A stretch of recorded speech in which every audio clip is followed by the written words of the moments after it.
welcome back once again, as it feels like we've almost taken a permanent residency here in the beautiful suburb of Tulsa, Broken Arrow, Oklahoma.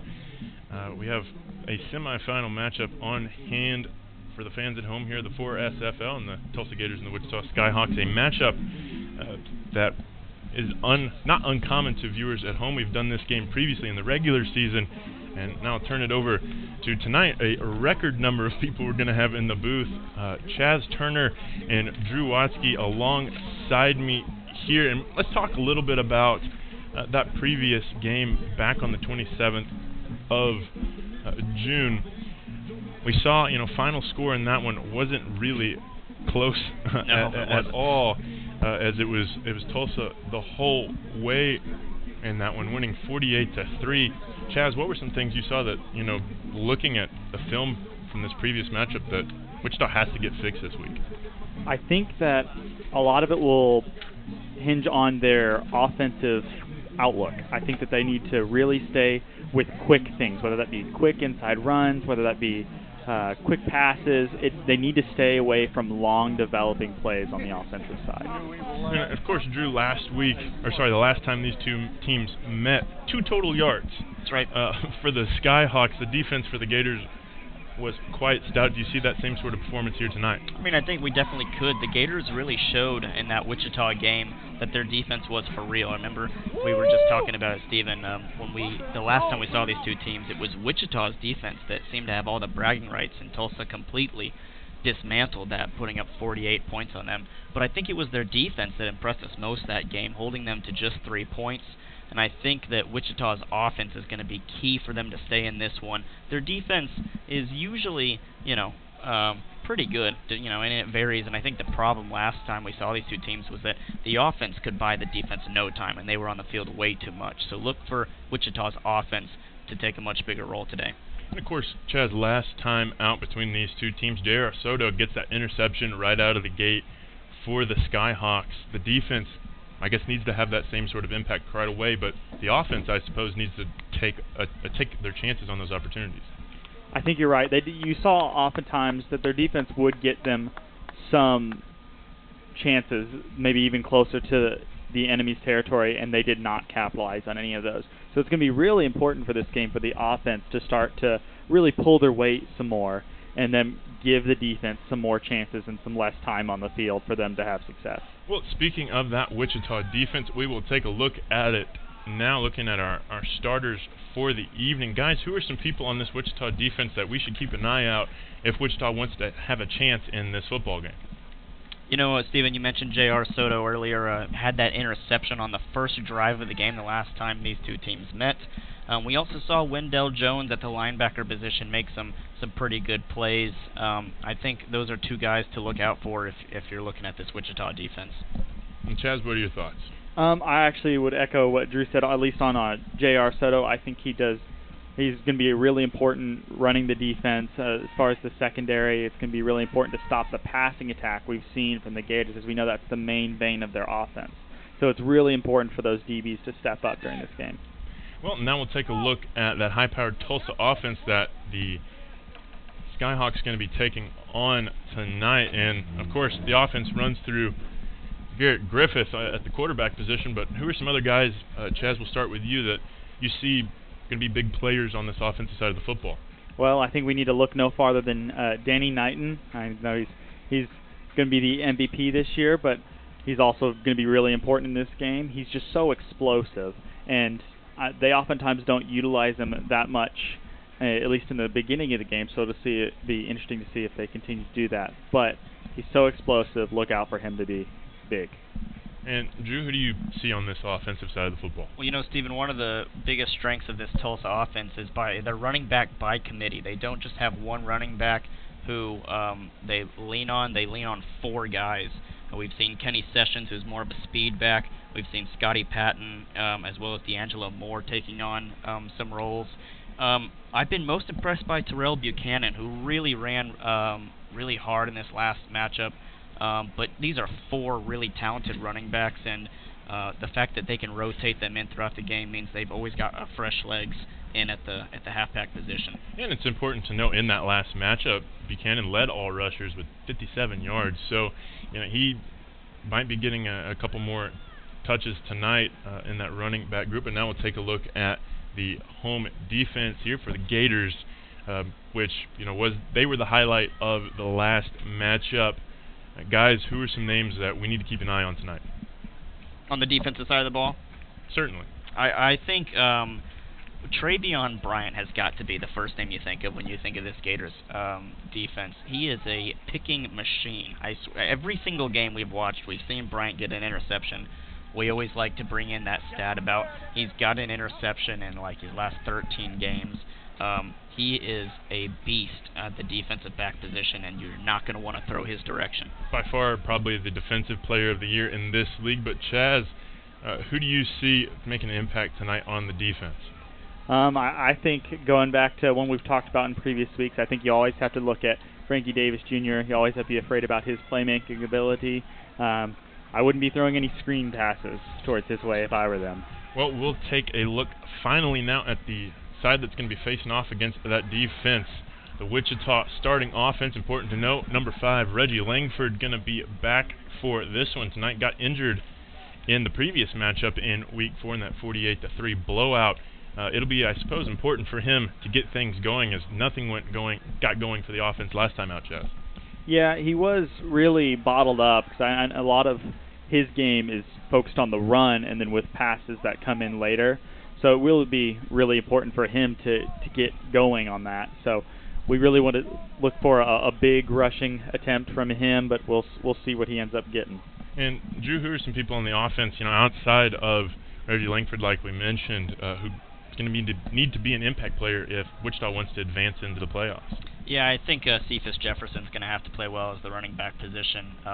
As Chaz mentioned, Langford likes to rely on the run at the quarterback position, but if you're not getting production out of your running back, then it allows the defense to play more back in coverage and always look for that quarterback run. So I think if Cephas Jefferson could get some things rolling as the starting running back for Wichita, it could open up a lot of possibilities.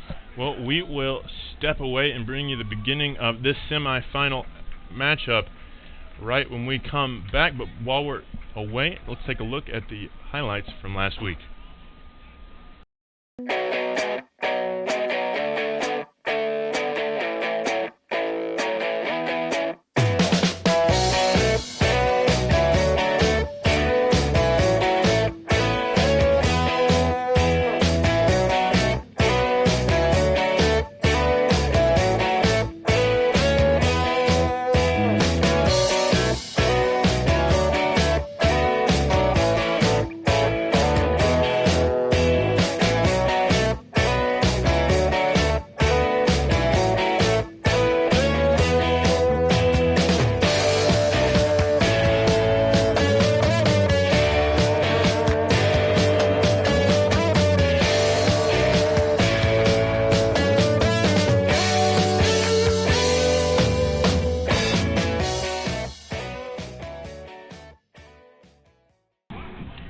Welcome back after we have those highlights for you from the last time these two matched up.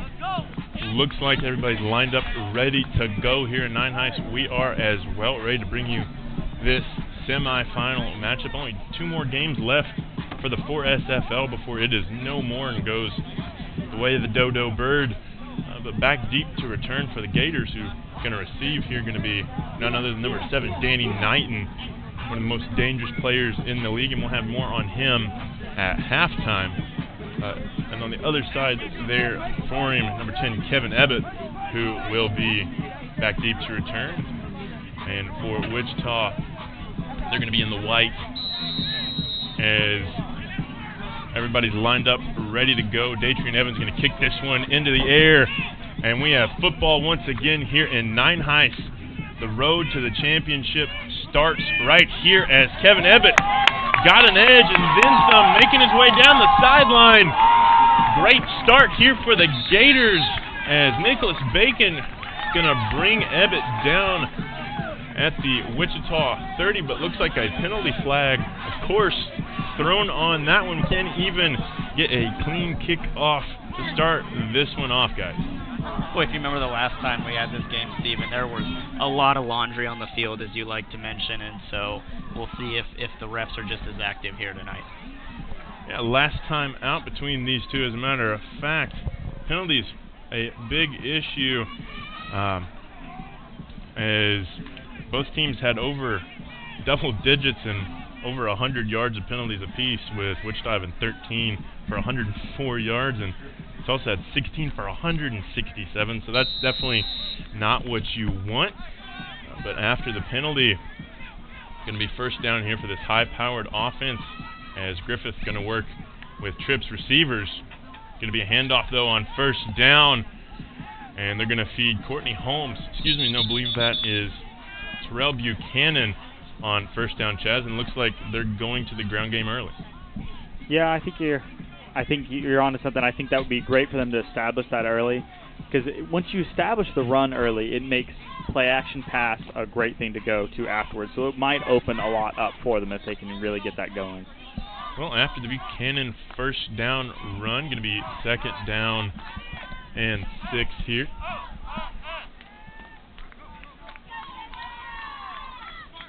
Griffith going to swing it out to Collier. They love to swing it out to number 17, but he'll be brought down by a couple of Skyhawks there. Looks like Chris Bell, number 28, was the first one to initiate the contact, but will move the ball across the midfield stripe here in Broken Arrow.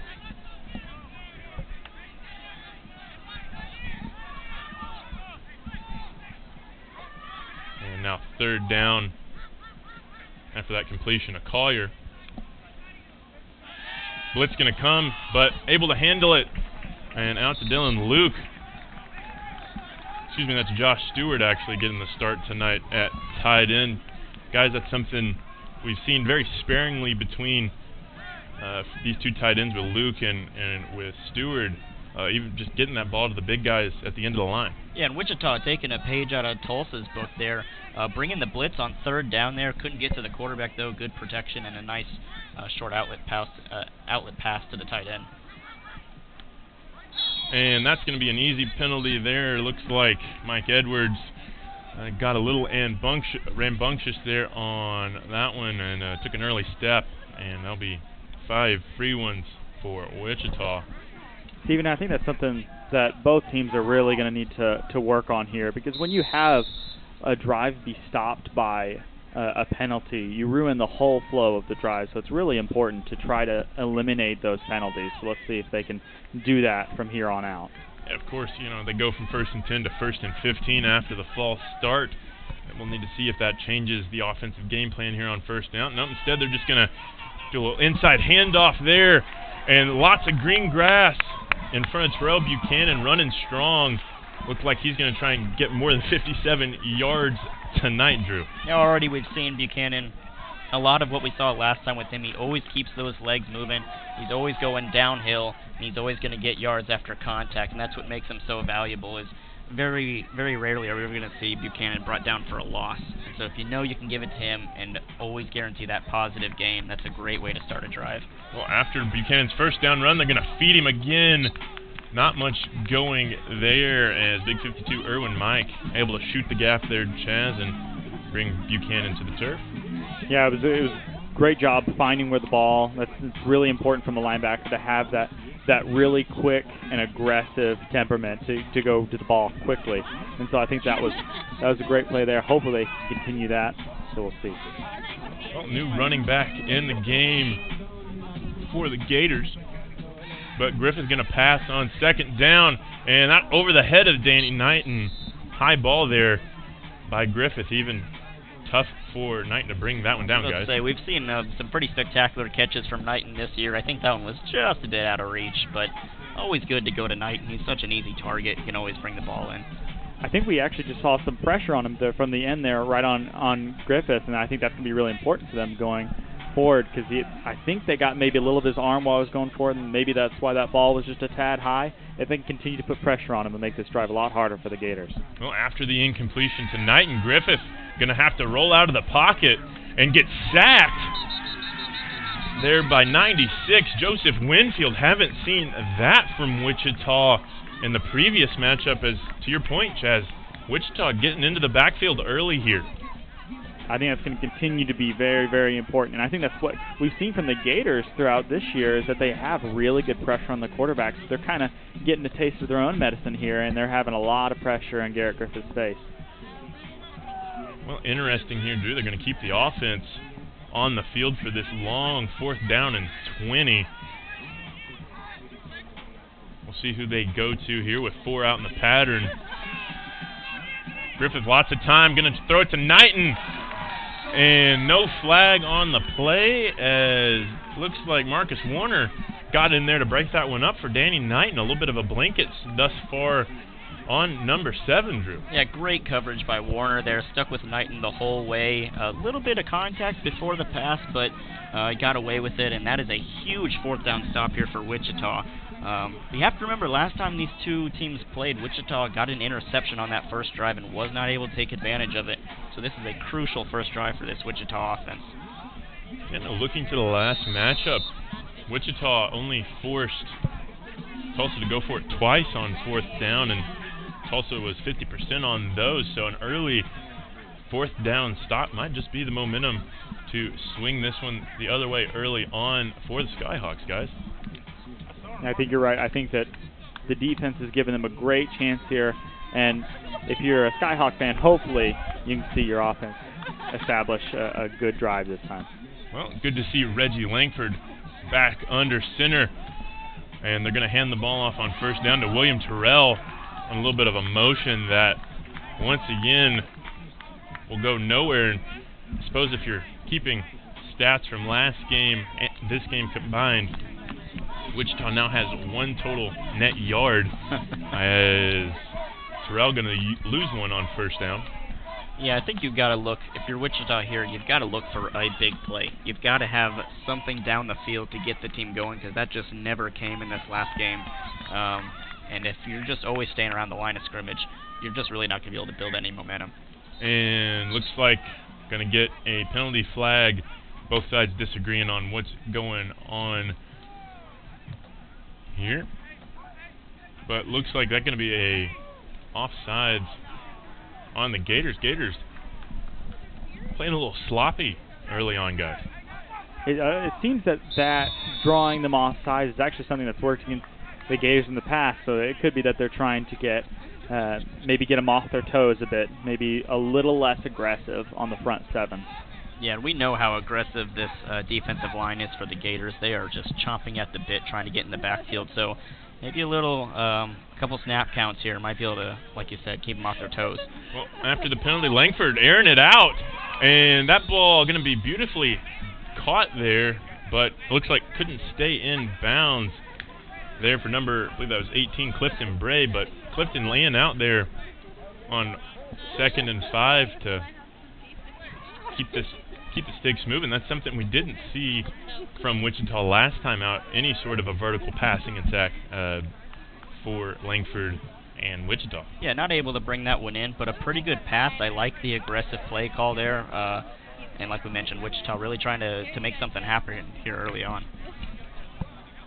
Well, after the beautiful long incompletion, Wichita now at 3rd down once more. Last time out went 1 of 11 on 3rd down, so it's a number they're going to want to improve here tonight. As Langford pump faking, trying to get to the sticks, going to get it. And going into the bleachers are a couple of Gators. Look like a little kid there on the bleacher, but he's up and smiling. His bones, I suppose, are still soft, so nothing to worry about there. But on the field, Langford on the scramble able to pick up a 1st down. Yeah, I think this is the most life we've seen so far from the Skyhawks in both this game and the last one before. I know we see a man down here, though, so we'll have to see what's going on here. Yeah, it looks like an injured Skyhawk. Hopefully nothing too serious, as head coach Darryl Nave going to come to midfield and check on the injured Skyhawk. It is a warm night out here tonight, so be looking for guys to be hydrated out here. Yeah, and this morning it started out as a really nice day, kind of almost felt fall-like, like football sort of weather. But here in the afternoon, it's kind of picked up a little bit. Well, it is August, Stephen, so, you know, here in Oklahoma it does get a little steamy. Yeah, you have to think this is normally the time of the year that they just start two-a-days. So this is a little bit, we're looking at a little bit different of a situation here than we normally see. Yeah, that's important to note today. The calendar flipped over to August, so that means we will be that much closer to high school action here at the end of the month. And, of course, you can check that out on the Southern Sports Network, as looks like the injured Skyhawks starting tackle Brian Dietrich going to be helped to the sideline. But we'll be bringing you football games all across the 4A1 conference in the Natural State, right across the state line, a short drive on Highway 412 and $3.25 to the toll authority.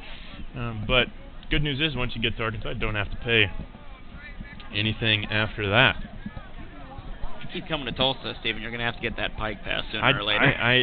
I'm going to have to. I mean, I have a friend of mine I was talking to him, and he went to Tulsa this week, and he's very what's the word, tight. Yeah. And he doesn't even take the tollway. He just drives on the old 412. There you go. Just to save $6.50.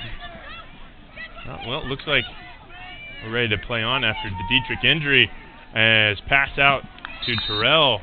Going to fall in and out of Terrell's hands. Coming around the edge, though, luckily for Langford, was Ramon Bonner trying to get home. It looks like they might send a little bit of a cornerback blitz there.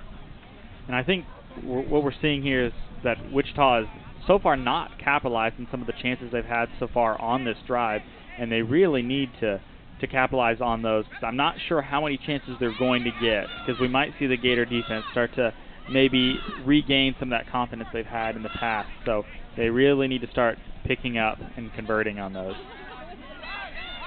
Well, as we near the 9-minute mark here in the first quarter, a bit of a stalemate on both sides. Skyhawks going to go trips to the far side of the screen here. And going to be a pass here for him, right into the hands of Evans, the tight end, who will pick up enough yardage for a first down. Guys, we're seeing Wichita move this ball and chunks a little bit against this stout, or what we would think is stout, Tulsa defense. Yeah, really good job there by Langford there, getting the ball out of his hands quickly. Great route there by Evans, just a 2 or 3 step and then a turn. I like these plays by Wichita here. You know, we said we want some big plays. We want to see some big plays out of them, but staying in this pocket here and getting 8 or 10 yards at a time seems to be working so far. Man, looks like Langford might have dropped his mouthpiece. Going to need that later in the game, but might look like Wichita might have learned their lesson last time out. Langford swinging it out again to Evans in the flat, who going to evade a couple of Gators defenders, but will finally be brought down as Wichita find to ride the shoulders of the big man here, Chad. Yeah, Stephen, I think we've seen that they found something they like so far, and I think that we might see them continue to go back to this. It'll be interesting to see how the Gators react to that. Yeah, see what sort of adjustments they make, but it looks like guys at Wichita kind of learned from their mistakes in that 48-3 blowout back a couple weeks ago here. Kind of changing up their offensive philosophy a little bit. Yeah, so far we've seen more production on offense from them than the entire last game, so it's looking up for them so far. You know, Langford going to swing it out again, this time to speedy Omar Martin, looking for the edge. Gonna barely get there, and gonna get run into the fence there by Kevin Ebbett, looks like. Kind of heard that chain link pop a little bit. Hopefully it was a glancing blow. And I really like this strategy that head coach Darrell Nave has taken. He's seen that Tulsa's going to bring a lot of pressure on every single play. They're usually bringing at least 1 extra man, sometimes 2. And so he's shortened it up and bringing a lot of these quick passes in. And so far, Tulsa hasn't had an answer. Well, the sticks continue to move here as we go under the 7.5-minute mark. As Wichita going to hand it off now on first down, trying to get the ground game going, but nothing there for Cephas Jefferson. Going to run into the teeth of that defensive line. It's just so hard to find a hole against this Tulsa defensive line. They're just a tedious defensive line, filling every gap, very aggressive. so hard to get a good running game going. Yeah, and to your point, Drew, I think that they should probably continue to do what's working and strike while the iron's hot and get some of those short passes and keep working with those. Yeah, we'll see as this drive continues as they're going to move Evans out into the slot at tight end. Play action comes, going to the end zone. That ball going to be beautifully knocked away there by Eric Shannon. Probably a touchdown-saving swat in the corner of the end zone, guys. A heck of a defensive play there by Shannon. And Langford did not have much time to throw that. He just kind of had to throw a fade up, and that's just a one-on-one matchup, and the defensive back, really good technique on that. That's that one away. Yeah, not much more you can ask for from Shannon there, the defender, as that's some great defensive playing there. Chaz is a former corner yourself. Yeah, I think he did a really good job of not getting caught looking back at the quarterback. It's really important to pay attention to the keys you get from the receiver, so he saw it going deep, and he did a good job just staying home on that. Well, the official warning Tulsa to kind of back up a little bit of a sideline warning, as I'm sure they're kind of holding on bated breath here as Wichita has come out and punched this Tulsa defense in the mouth in this first quarter, but Tulsa has a chance to get on the board, but we got a flag on the field. We'll need to see what this is. It looks like this has something to do with Tulsa's sideline here. It's another sideline warning. Tulsa playing very sloppily. I don't know, guys, how many times you've seen 2 sideline warnings issued in a game, let alone back-to-back plays. Steven, I think that's probably the first back-to-back sideline warning I've ever seen. And that's just not the kind of penalty you want to have. You want to, I mean, if you have a penalty, you want it to be helping you somehow on the field, and there's just no positive coming out of that. Yeah, now Tulsa's going to have to be careful here. Another sideline warning is going to result in a 15-yard penalty, and that is just, those are not yards you're willing to give up, especially in a semifinal game. Of course, with a trip to the championship on the line with, only 6.5 minutes left, the sideline going to have to be on edge. I can't commit any more sideline warnings or they're just going to give free pieces of yardage away to the Gators. So it's a long conversation between the official and the coach down there for the Gators. Just, I guess making dinner plans, maybe seeing how each other's weekends are going. I don't know. What could this conversation possibly be? I'm not sure. Some sort of disagreement. I've often seen head coaches are not too bashful about talking to the white hat.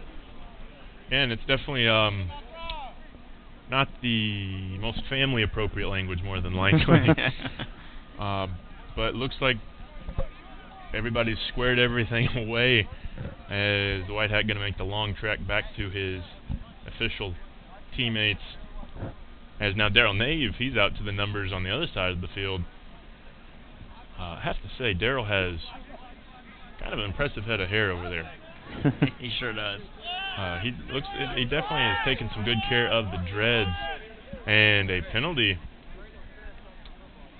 They're going to call it a sideline warning on Tulsa, as a couple subs coming into the game. Looks like it looked like he called an unsportsmanlike penalty on Tulsa, but must have just been half the distance to the goal because it's still 3rd down. Yeah, 3rd and 2 after the penalty, as Wichita going to go trips, a bunch of trips to the near side of the screen. Play action, Langford going to pull it from Jefferson's belly, and that might have been a mistake there, as big Lee Barnes going to get in and drop Langford and basically lose the penalty yardage that they got on 3rd down. But Darryl going to keep the offense on the field, it looks like here, guys.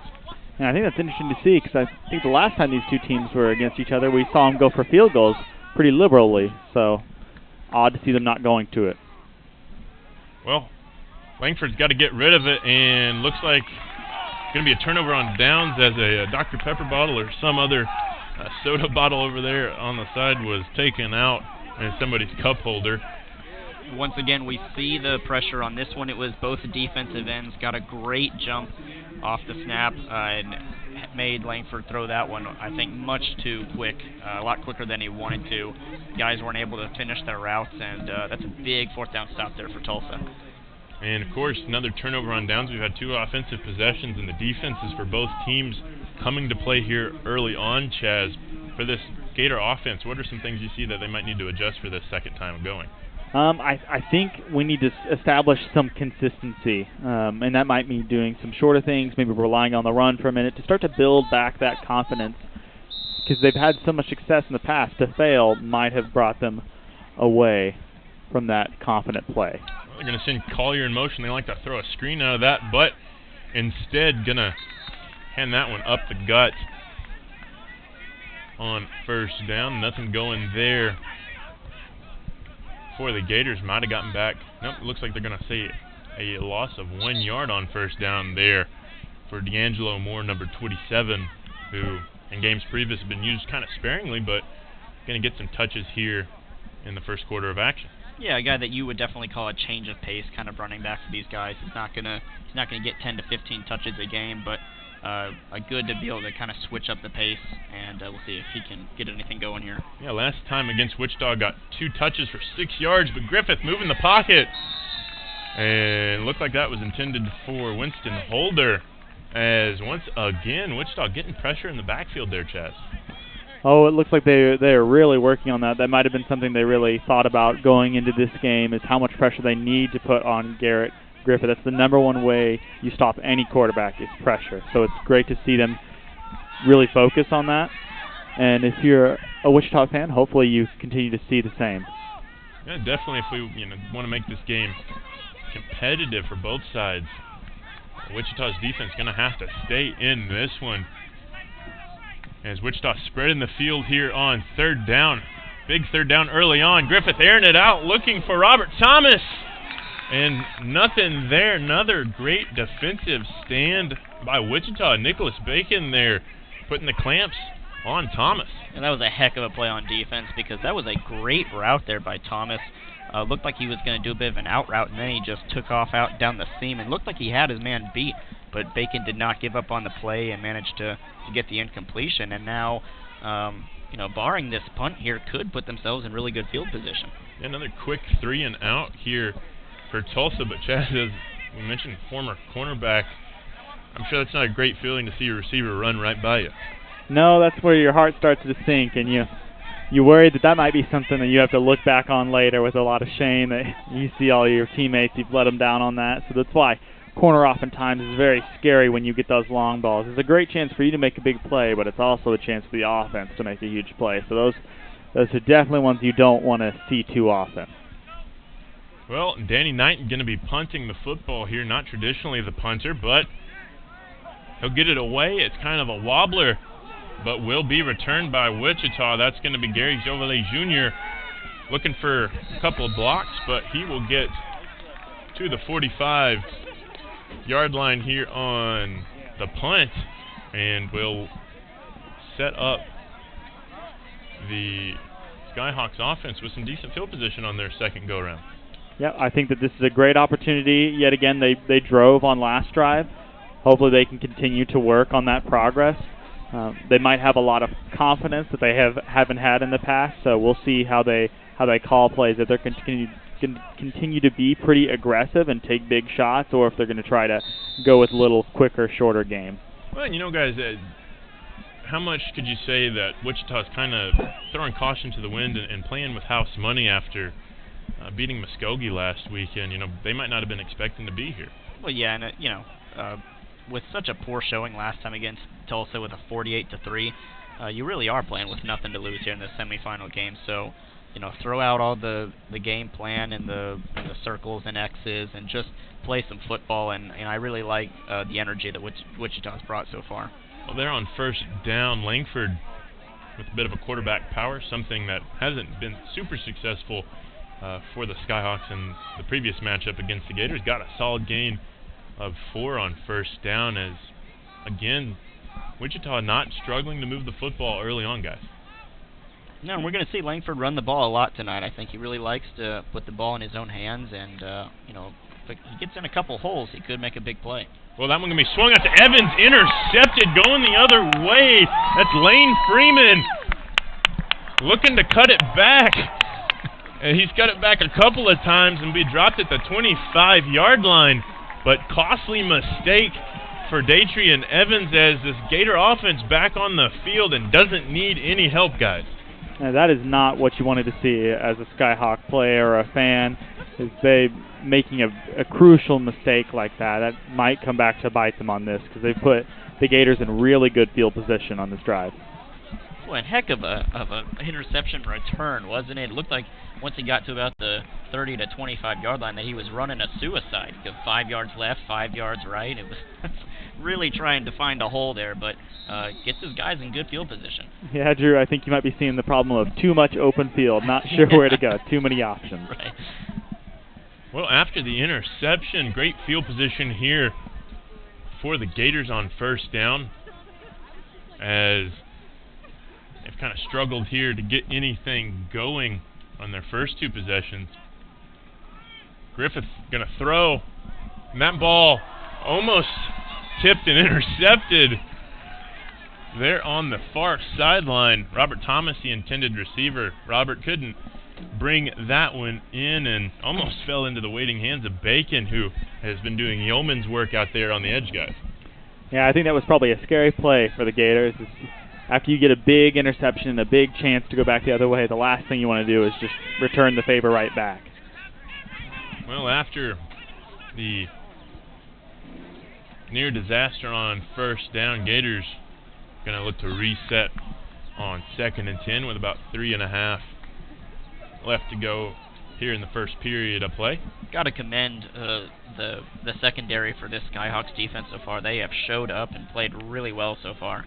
Well, going to be a handoff to the bruiser in Buchanan, who going to fight forward for near 5 yards.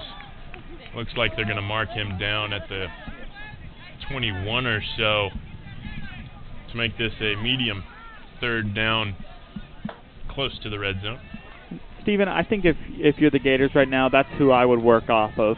I would really start to utilize Buchanan and then run my plays off of that. Maybe some play action off of plays they've gone big so far. Well, a little bit of play action here is Holder going to get the completion and will get down inside the 20, but not quite to the first down marker down at the 16. So that'll force another 4th down. Will be interesting. Looks like head coach Trenton Kallenberger going to roll the dice again and leave the native Broken Arrower, Drew? Is that how you say it? Broken Arrowin? Arrowin? Arrowin. Sound better? Yeah, sure. Skylar Seagraves on the sideline. I know how powerful a leg he's got here at 9 high. But going to send Collier in motion. They like to throw a screen out of this. Going to go the other way, though. Is that going to be Holder?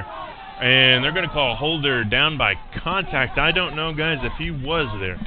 I mean, it looked like his knee definitely touched down, but we are playing by NFL rules here, which means he has to be touched down. So could be a controversial call over here on the far sideline. That was a very, very quick whistle there by the officials as Holder, he caught it. His knee did hit, but I don't know if he was down and then touched down so much as he was able to pop back up. Yeah, it was an interesting call, and I'm not sure there's no way to restore what would have happened to that play, even if it is a wrong call. So if you're the ref there, you might just be sticking to your guns. Yep. And it looks like they are, and it'll be a 1st down for the Gators as flirting with disaster there. But another handoff up the middle there for the Gators as the beast Terrell Buchanan trying to break free and going to run into Earl Henry coming in the A-gap right there on 1st down as Buchanan starting to lay the wood there in the 2nd level of this Wichita defense. And you're right, Stephen, and I think those are the two big guys you look from both sides. It's more the two of the bigger hitters, so it's interesting to see them to go to it. I would say look for Tulsa to go back on the ground here because they just got Earl Henry off the field. His helmet came off here, so got a backup linebacker now in the game. Might see them attack the middle. Well, after the Buchanan second down run, we're nearing the end of the first quarter. Play action, looking for Knighton on the slant, and once again, no luck for Knighton on the slant there on the edge, as Wichita's secondary really playing out of their minds here in this first quarter, guys. Yeah, they've just been blanketing the receivers for the Gators, and that's something we really didn't see the first time. There was so much separation when really that makes it a lot more difficult for Garrett Griffith to get those passes in there. You have a lot smaller windows to throw in, so they're doing a great job of making it a lot harder to run their offense. Yeah, and, Drew, last time out this offense threw for 300 yards. Kind of being stifled thus far to just quick screens and nothing more than a couple yards. But Griffith growing to the air again. That ball thrown into a sea of hands and intercepted in the end zone. That's going to be, I believe, number 25, Marcus Warner, as a dangerous pass there, Drew. I don't know what exactly guys Griffith was looking as. There was about 4 guys on that receiver. Yeah, and sometimes when you're getting those crossing slant routes, you're just completely locked in on one receiver as the quarterback, and I think Griffith just never checked his second option and threw it right into a sea of Skyhawks. And, boy, just once again commending this Skyhawks secondary. They're playing so well. You mentioned Tulsa threw for 300 yards against them last time, and a lot of that was by the backup quarterback, Stephen Hamilton. And now the Skyhawks shutting down the first strings here in the first quarter. And Stephen, I think as we see that replay, I think what we saw was an undercut by the linebacker up into that to make that play. So I'm not sure that Griffith could see over his line there. He might have been thinking that his receiver was more open than it looked like from our angle. So he was probably seeing something very different, didn't see that linebacker coming up. Well, after the interception and touchback in the end zone, Wichita going to the ground here as once again the defensive line coming to play for the Gators, trying to get this offense back out on the field after the interception. Now that's going to be a big loss of 4 on first down, Drew. Yeah, and with just 40 seconds here left in the first, we might just see one more play here and just try to avoid any negative play here or a turnover and get it into the second quarter. To that point, though, Drew, I think this could be a great point for a big shot, because the Gators are probably looking for the end of this quarter and more paying attention to the clock than they might be to this offense right now. So if I were the Skyhawks, I might be trying to go deep here. Well, they need to hurry here with 5 or so seconds left to go in the quarter. It looks like this will be the last play. Langford looking across the middle of the field, has a receiver. That's Omar Martin. I don't know if they've said he's down yet. They're going to call Omar down. But great catch there by Martin coming across on the post, able to hold on and absorb that brutal hit right there in the center of the field. When you called it, Chaz, going down the field, it wasn't a complete seam, but definitely a big play, and that could be something to get this Wichita offense going. Yeah, I think this probably hopefully breathed a new life into them. They might see that they go maybe back to that later. They might do some short stuff, but I think if you're them, you're looking at it. Well, we've played one quarter here in Broken Arrow, and you're not going to hear this score incorrectly, folks. It is 0-0 after one. Wichita has come to play. We got a game here in Tulsa, USA, but we'll take a quick commercial break and be back with the second quarter right after this.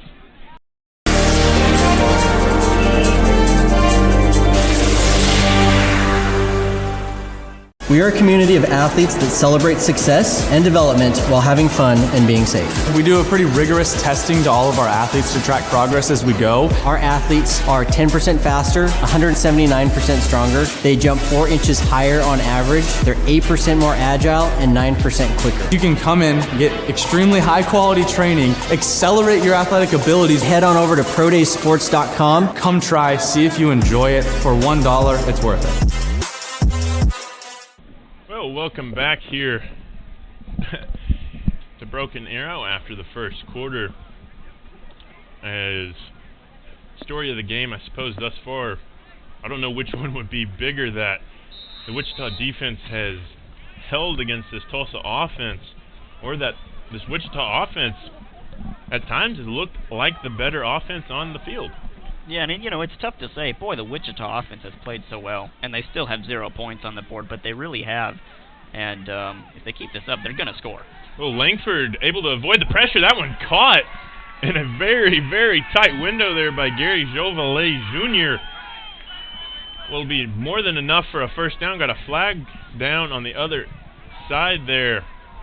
Looks like might have been a little bit of a late hit potentially on the quarterback, but great ball by Langford, and I would say probably even better catch there by Jovalet Jr. there, Chaz. Yeah, that was great concentration on the ride over on the edge there. Those are hard passes to get because you've got multiple things you got to think about. A lot more than a normal catch, so it's great to see the concentration there. I think also we've seen the line of the Skyhawks has been the real MVP of their offensive efforts so far.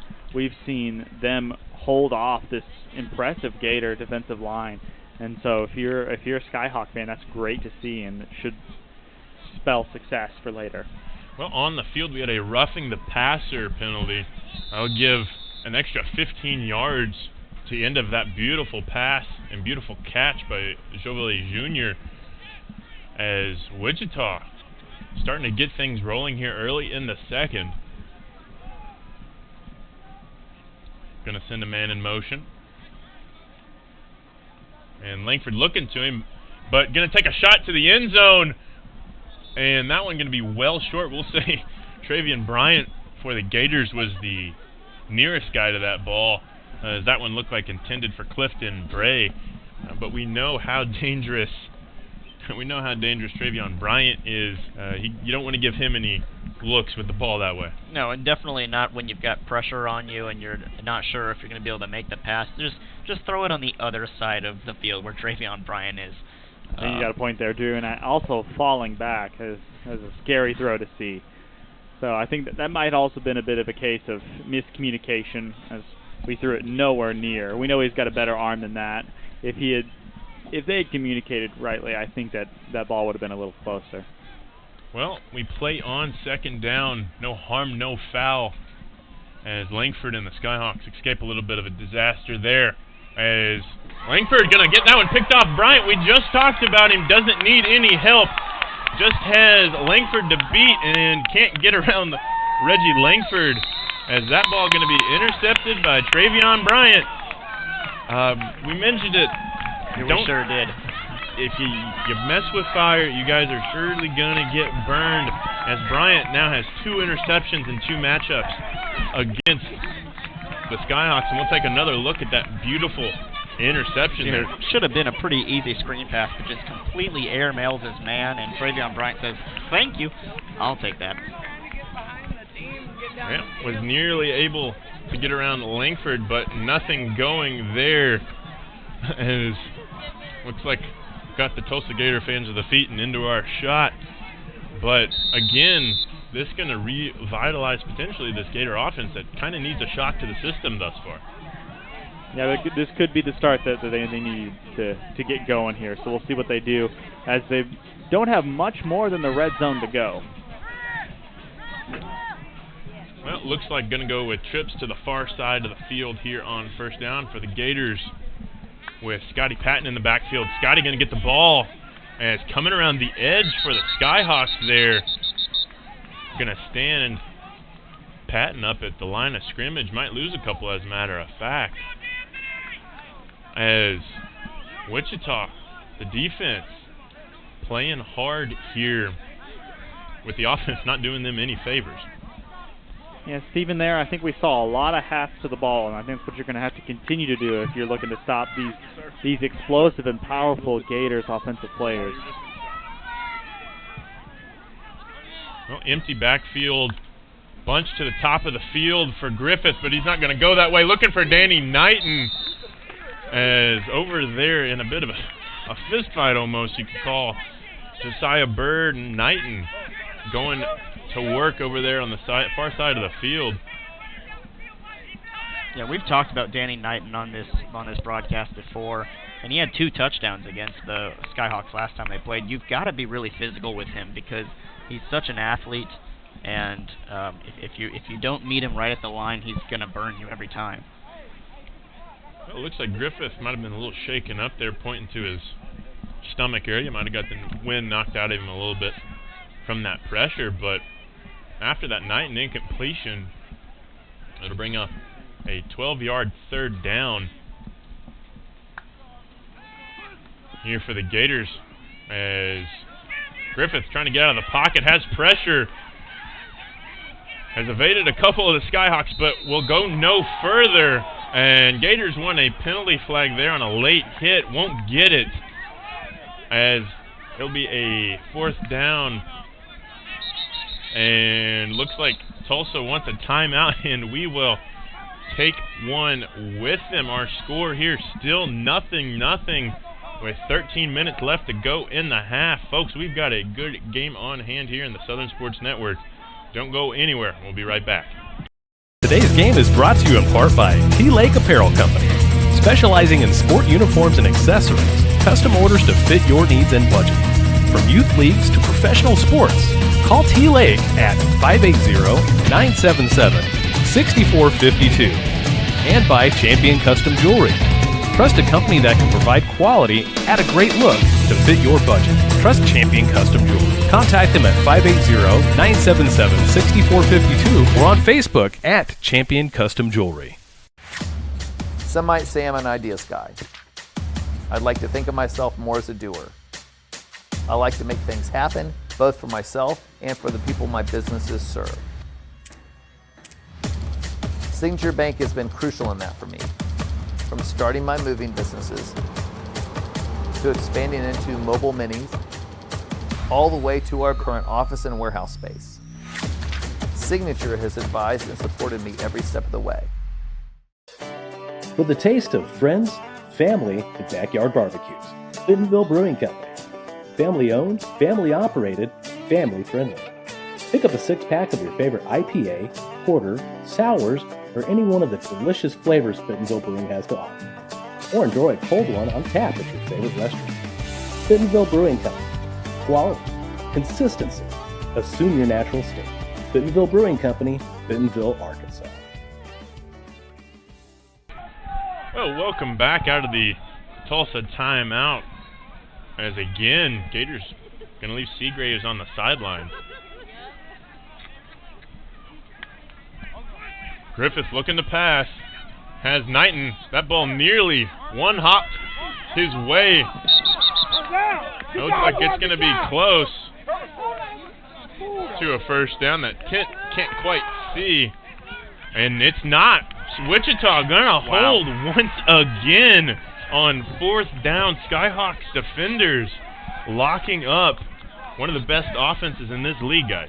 And, you know, I really like the play call there by Tulsa. We've seen Knighton trying to get plays downfield all day, so he faked going up the seam and then came in for the screen pass, but you still had to get 10 to 12 yards there, and he just wasn't able to reach the sticks.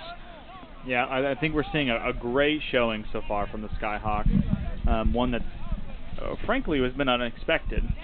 So, for the sake of the game, it's been very interesting to see them do so much better than the last time they were together.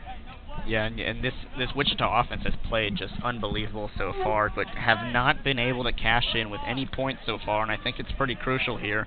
If you get some good plays, then that's a good thing, but you got to get points on the board here. Otherwise, you give this Tulsa team a few more drives, and they're going to eventually find their rhythm and score, so this is the time for Wichita to strike.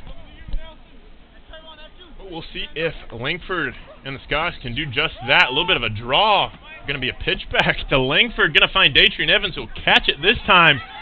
Rolling down the field. Going to get rode out of bounds there by, looks like, Kevin Evatt and Eric Shannon on the far boundary. But Wichita going to the big man on first down with some great success. Now, Stephen, I think we're seeing the Wichita offense being the aggressors here. As where last time they played, it looked like the Gators were the ones kind of leading the dance. So here it's been a real change in tempo for that. And a great job by that Wichita offensive line there. A lot of times you see a legal man down the field.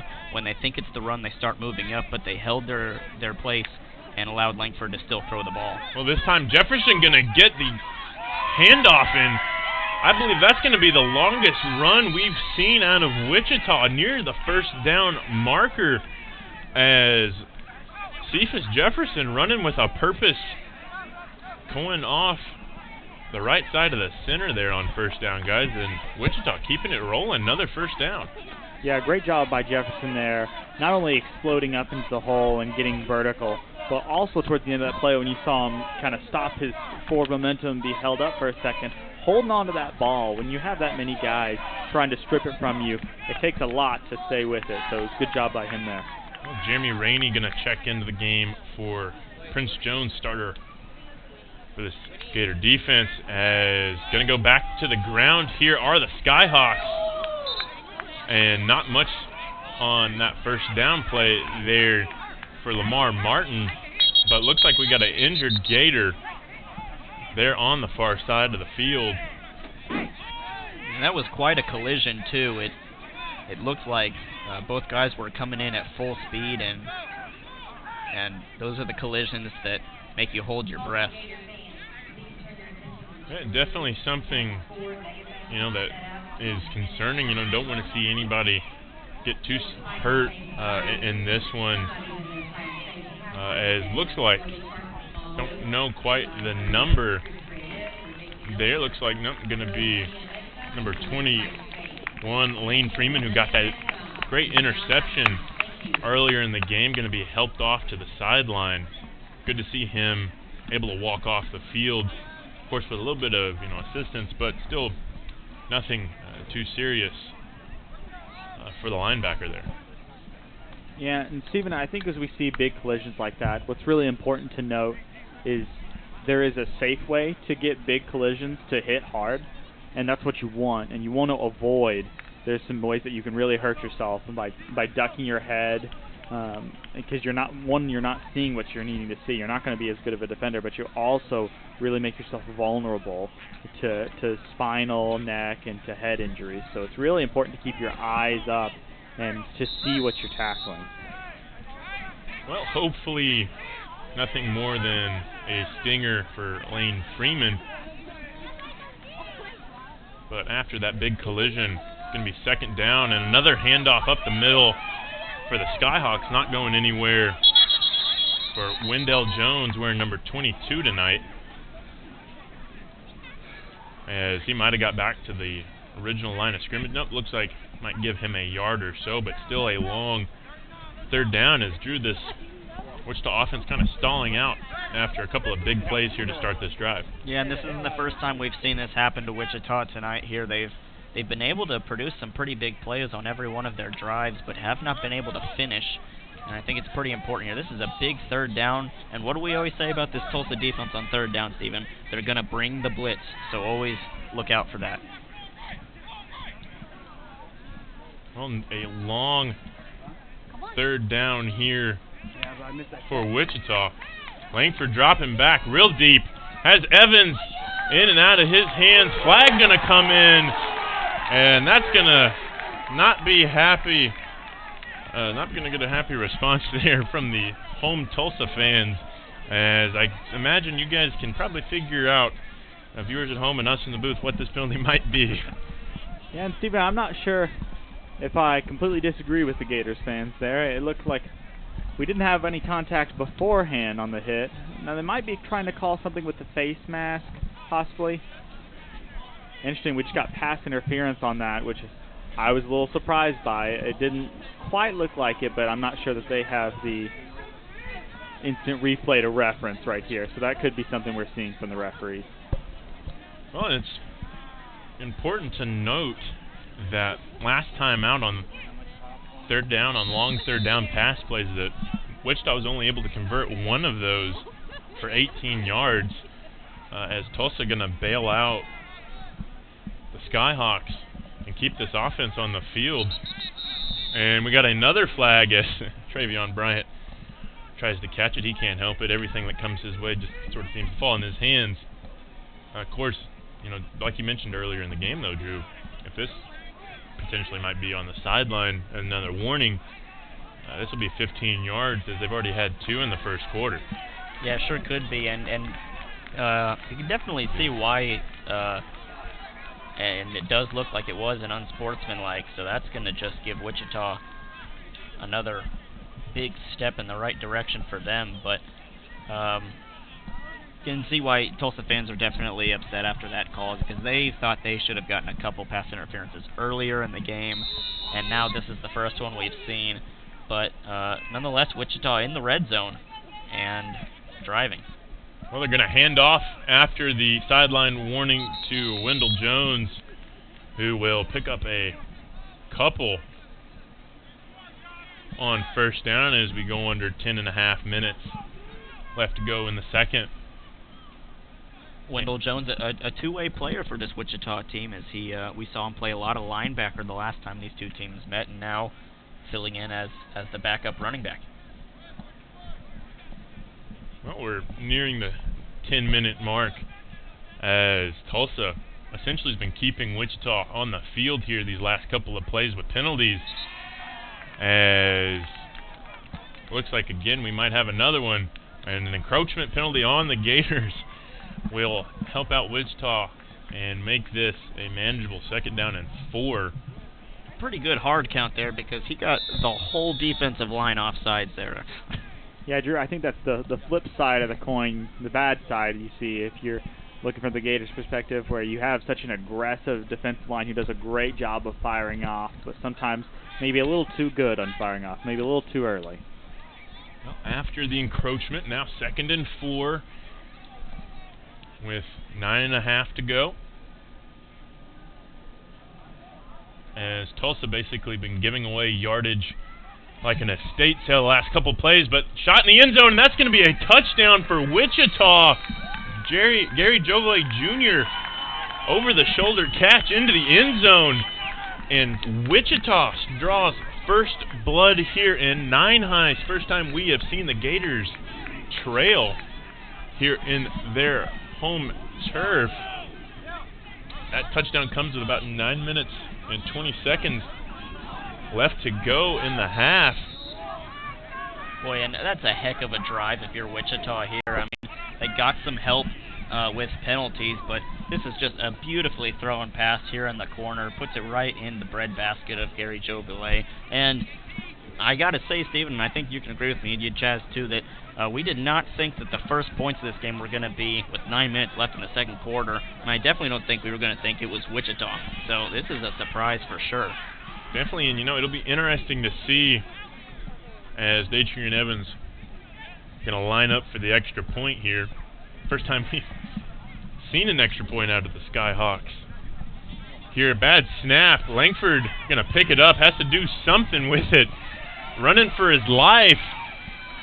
Going to heave it to the end zone, and was trying to find, looked like Wendell Jones there. It was a little too high, a little bit of a disaster there on the point after attempt. But guys, you have to imagine what sort of psyche this Gator team has. Is they haven't given up a point at home this season.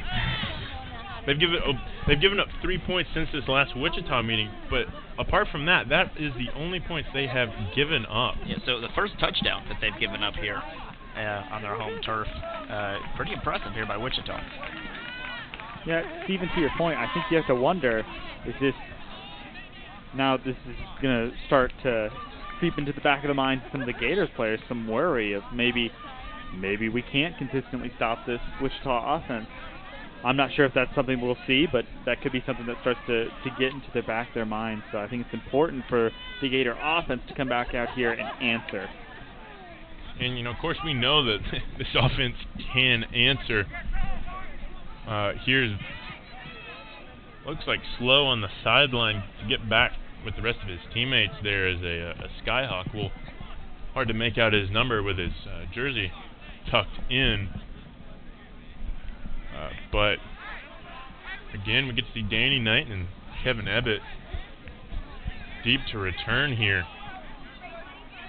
for the Gators.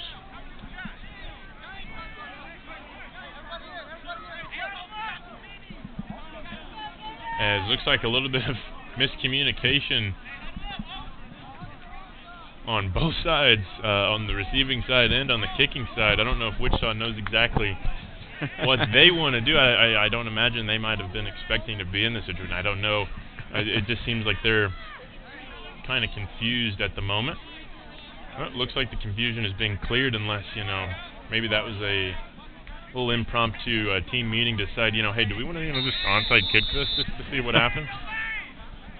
It's got to be an advantage to have your tight end as your kicker, right? Like even on that last play with the must snap here, that you've got your kicker who's your tight end going out. Well, that ball going to be corkscrewed, I guess the best way to describe it, into the hands of Bobo Smith Jr., who's trying to get around to the edge and going to get thrown out of bounds. Maybe a questionable borderline there if it might have been late hit or not on the sideline.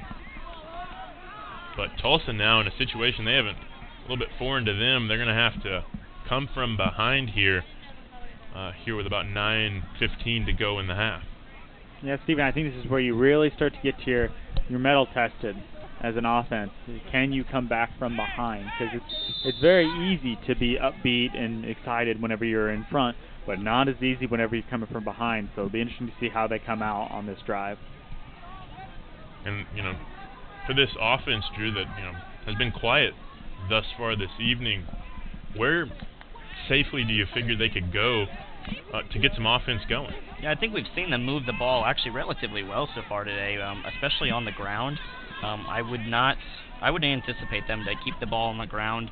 What's going to be key, though, is if they get right around the red zone, if they'll be able to finish drives. Well, screen pass for Buchanan, something they haven't gone to much at all. Is Buchanan going to show what sort of hands he has, and will get a first down there, pick up enough yardage, as I suppose that's the way you want to get a drive started after giving up your first touchdown in some time.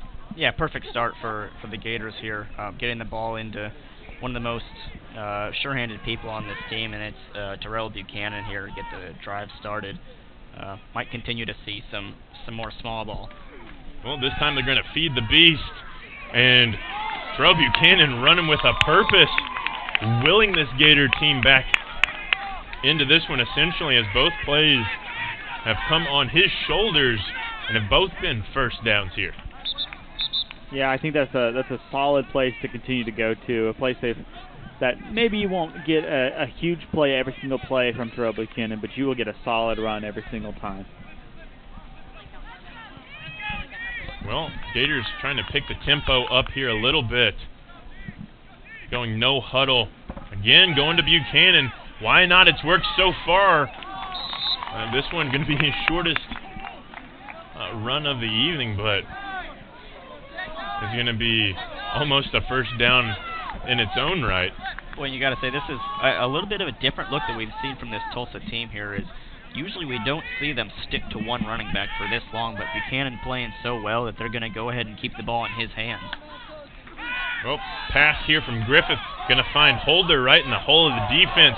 Trying to get to the edge, has Robert Thomas making a great block out there. And that's going to be a flag on more than likely J.R. Soto on the boundary. There with a late hit. I think that flag was a few plays coming. They definitely had a few times where they had hit a little bit late or maybe thrown someone when they shouldn't have thrown someone, and I think that's a lot of the frustration we're seeing on the Gator side come to fruition there finally for them with a late hit flag.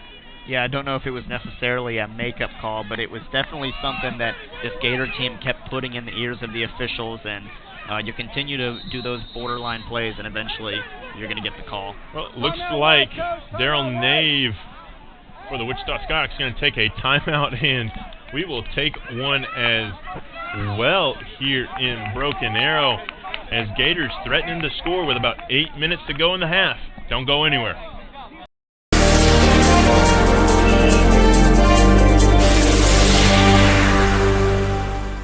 We are a community of athletes that celebrate success and development while having fun and being safe. We do a pretty rigorous testing to all of our athletes to track progress as we go. Our athletes are 10% faster, 179% stronger. They jump 4 inches higher on average. They're 8% more agile and 9% quicker. You can come in, get extremely high quality training, accelerate your athletic abilities. Head on over to prodaysports.com. Come try, see if you enjoy it. For $1, it's worth it.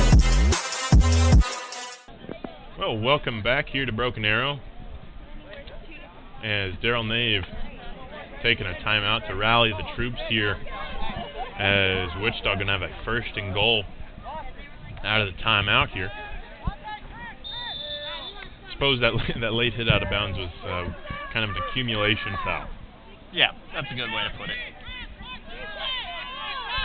Well, in the backfield here for the Gators is D'Angelo Moore, number 27, and he's going to get swarmed by the defensive line of the Skyhawks, and he's going to come right out, and Terrell Buchanan, after his breather, going to come back in. I can only imagine probably going to go to the ball in his direction. But we have another injury on the field. Looks like that's number 12, Earl Henry. Hopefully nothing more than a common cramp. Now, Stephen, I think that would be a big loss for this defense if they lost him. He's one that's constantly to the ball, always is there. So that'd be a big loss to have someone like a volume tackler like him to be out of the game. You may not call his name constantly, but he is a big deal on this defense. Well, it looks like he's up and going to leave the field under his own power. Hopefully nothing more than the cramp. Like we said, it's deceptively hot night here in Tulsa. It is. It's humid out here. The sun was not out for most of today, but then once around 5 or 6 o'clock, the sun came out. And when you're in that helmet and under all those pads, it can definitely start to really heat up. Well, out of the injury timeout, 2nd down and goal from the Wichita 5 here. And handoff for who else? Terrell Buchanan. And Terrell into the end zone for the touchdown. As Tulsa gonna answer here. And didn't take much time to do so. But looks like we have an official timeout. Another Skyhawk down on the field. As the attrition starting to pick up here in Broken Arrow. We'll take another look at that touchdown run, though, by Terrell Buchanan. Buchanan, he's just playing pinball out here. I think he hit about 4 Skyhawks defenders on the way to the end zone. And we could hear him from all the way up here. You're going to see boing, boing, boing, and then in. And that is physical football 101. Yeah, definitely making it count there. That's why I suppose I call him the Beast, is he just hits the hole hard and will run you over like a Mack truck. But looks like injured Skyhawk is up and moving. Looks like that might have been Swain Williams, I believe, number 9. Oh, nope, looks like might have been 2. A little gimpy as Williams looked a little injured, but Chris Bell looks like the main Skyhawk that was down. But hey, guys, we get to see Skylar Seagraves for the first time tonight, and he's going to send one into the parking lot like he likes to do. And that one's going to be it's going to go through the uprights, but the rare miss went between a couple cars. Everybody's safe tonight, but we'll take a commercial break. Our score now, Tulsa 7, Wichita 6. Tight game here in the first half, guys. Today's game is brought to you in part by T-Lake Apparel Company, specializing in sport uniforms and accessories, custom orders to fit your needs and budget. From youth leagues to professional sports, call T-Lake at 580-977-6452. And by Champion Custom Jewelry. Trust a company that can provide quality at a great look to fit your budget. Trust Champion Custom Jewelry. Contact them at 580-977-6452 or on Facebook at Champion Custom Jewelry. Some might say I'm an ideas guy. I'd like to think of myself more as a doer. I like to make things happen, both for myself and for the people my businesses serve. Signature Bank has been crucial in that for me, from starting my moving businesses to expanding into mobile minis, all the way to our current office and warehouse space. Signature has advised and supported me every step of the way. With a taste of friends, family, and backyard barbecues, Bentonville Brewing Company. Family owned, family operated, family friendly. Pick up a 6-pack of your favorite IPA, porter, sours, or any one of the delicious flavors Bentonville Brewing has to offer. Or enjoy a cold one on tap at your favorite restaurant. Bentonville Brewing Company. Quality, consistency, assume your natural state. Bentonville Brewing Company, Bentonville, Arkansas. Well, welcome back here to Broken Arrow. As while we were away, it looked like had a penalty flag on Wichita and gonna have this one kicked off. It doesn't happen too often from the opponent's 45-yard line. I think Seagraves will probably be able to get this one to the end zone if he tries, which doesn't look like he will. Gets the pitching wedge out, and that ball going to fall into the hands of Lamar Martin, who going to try and make something happen there, but we'll get to about their own 15-yard line, and we get to see this Wichita offense that I suppose Chaz has all the confidence in the world after their last time out. Well, I hope so. I hope that confidence also translates to maybe some interesting play calls that we haven't seen so far. We've seen some big shots, and I think they've done well on those. I think if I'm coordinating their offense, I would maybe go back to those. Well, we'll have to see, as Wichita going to break the huddle and have 7 minutes or so to make something happen here. It's going to be Langford and Jefferson in the backfield. Play action going to come. Sacked by Prince Jones, untouched to the quarterback. That's going to leave a mark there for Reggie Langford as Prince Jones coming unassisted right through the A-gap, guys. Yeah, it's the first time we've seen, I believe it's the first sack we've seen from Tulsa here tonight, but even the pressure they've gotten hasn't seemed to phase Langford too much, so this sack, I don't know, might get in his head a little bit. We'll see if Langford can come back. Yeah, we'll see if he continue to step up and continue to take those hits, because they can start to wear it on you as a quarterback. We'll have to see, as Wichita going to break the huddle here on a second 16 play after the sack. Langford empty backfield with 5 out in the pattern. And Langford going to the middle of the field, and Prince Jones once again making his name known in this one, breaking up the pass intended for Jaleel Burns, coming across the center of the field there. Not often, Chaz, that you see a middle linebacker be able to get back in pass coverage and break up one coming over his head. Yeah, that was a really athletic play. You don't always see from that point in the field, so it'd be interesting to see if they can escape him on this 3rd down or where they go. Prince Jones showing just how complete of a player he is. Just one play before getting the sack, and then on this play dropping back in coverage and playing some really good spy play. That is a true dual threat. Well, again, Skyhawks elect to go empty backfield. As Romine going to get pressure, Langford heaves up a prayer to Joe Valet. As Joe Valet Jr. coming to play here. 2 big receptions at the touchdown earlier. And Langford able to find him on the post pattern in the back half of that defense. Boy, that was a heck of a throw by Langford. Flushed out of the pocket on the run and hits Joe Valet right in stride. And then Joe Valet, he took a hit on that play but managed to hold on, and that is a huge first down. Yeah, Drew, to your point, I think we saw Joe Valet do a really good job of being aware there that there was a defender and still concentrating on the ball. That's a hard thing to do, to realize you're going to take a hit. But you saw him get the reception and even protect himself a little bit afterwards. I think it was a great play. Well, first down here, as going straight up the middle, right down Broadway, is Wendell Jones. And he'll get to the second level of that Gator defense.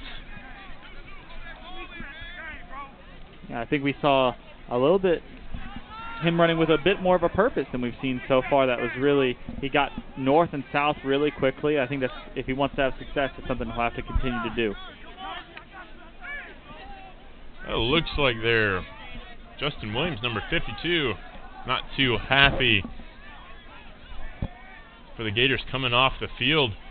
As again, going to go to Jefferson. That one, I think we'll credit that one to the turf monster here at 9 High Field 3, as that play over before Jefferson essentially even got to get going. This will be an interesting third down here for Wichita. They're in a good part of the field here where they don't have to get it on this play. You're in fourth down territory, I would say.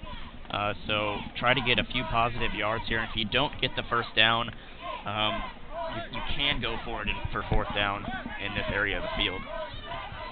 Important note, last time out, Wichita held to 1 of 11 on third down. Done a little bit better thus far on the evening, as the hard count going to come again for the Skyhawks and Reggie Langford, and it will work once again. Tiamani going to jump off sides, and I suppose Tiamani has nobody to blame but himself, being right beside the football there.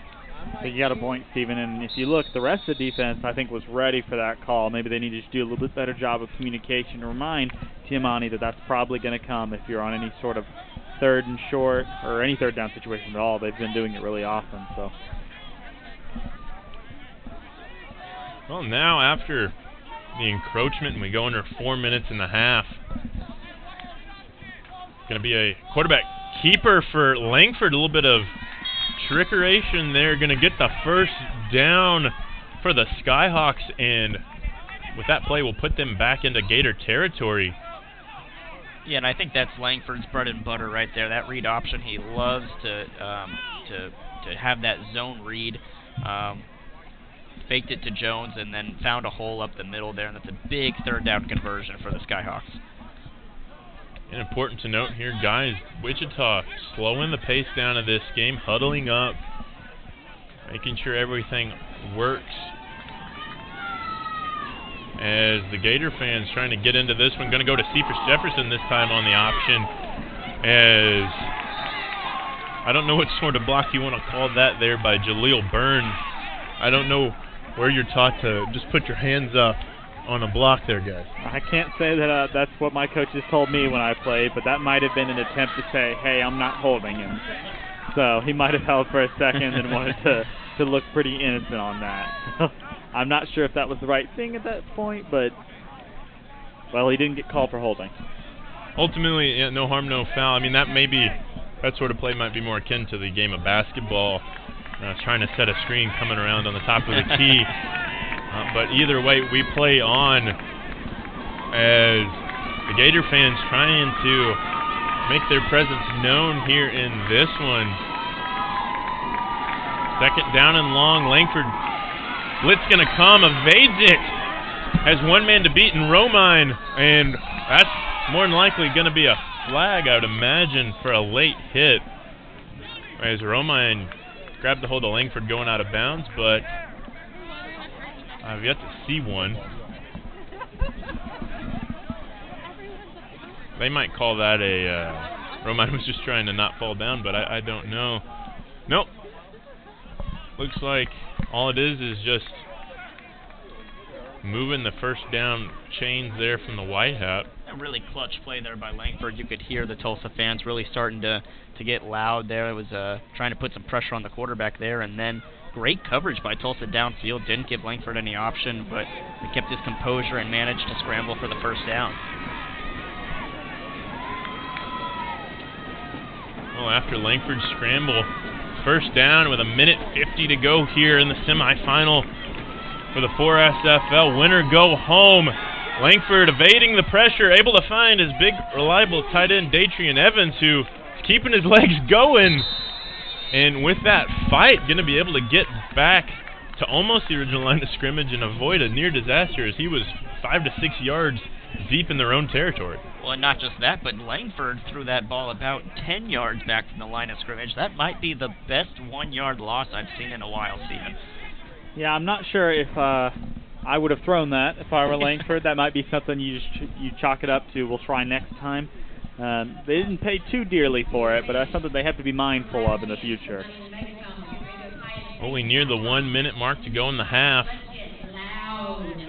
Wichita breaking the huddle here after the disaster avoided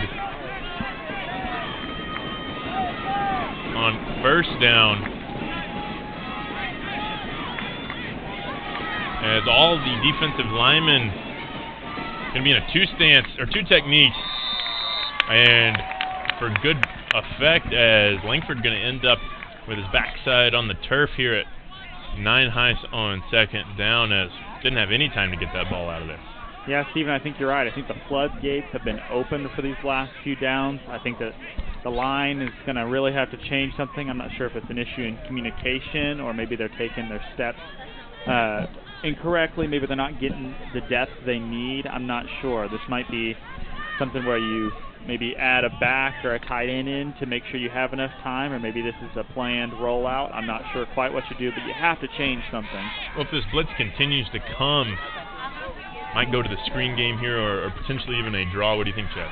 I'm not quite sure on this third down. You need a lot of yardage. Well, it's going to be a keeper for Langford, and that one going nowhere. Might have gotten back to the original line of scrimmage.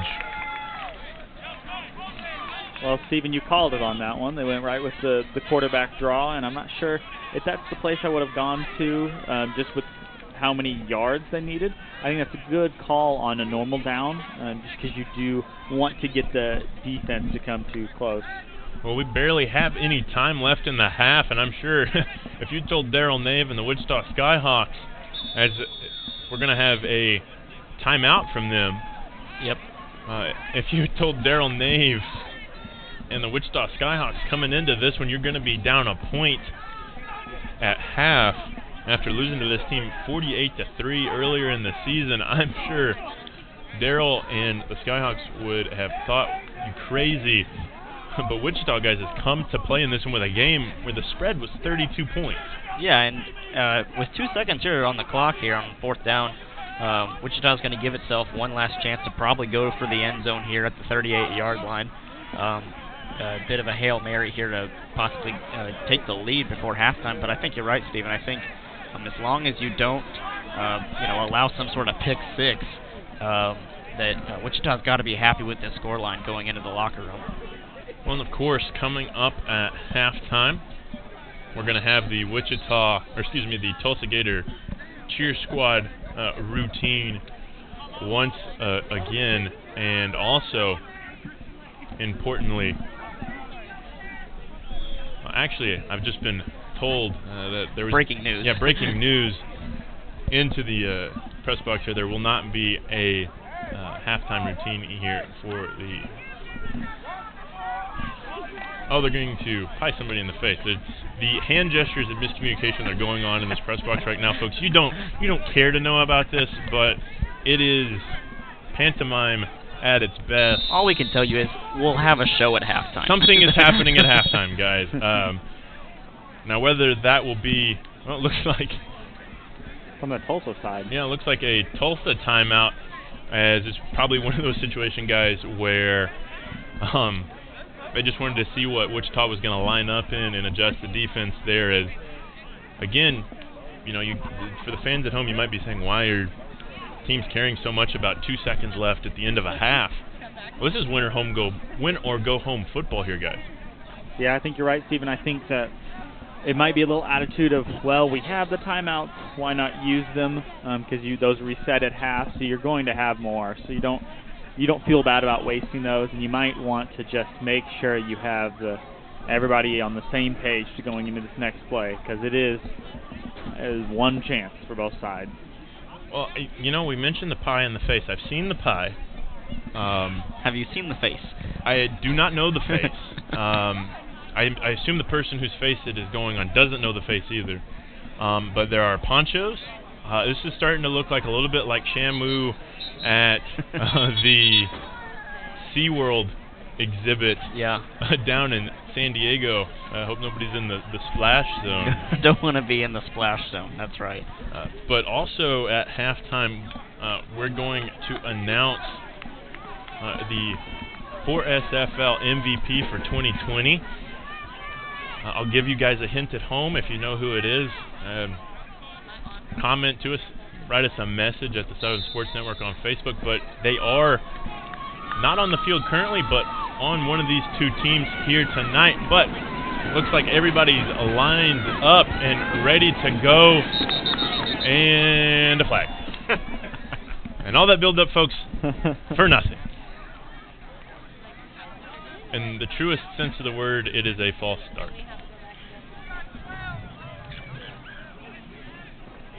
An illegal substitution on the Gators. I think Tulsa had 12 men on the field there. Your defense might work really well if you have 12 guys out there on the field. I mean, if kind you of a can crazy do strategy. it, if you can do it, it's the thing to do. But they didn't get away with it there.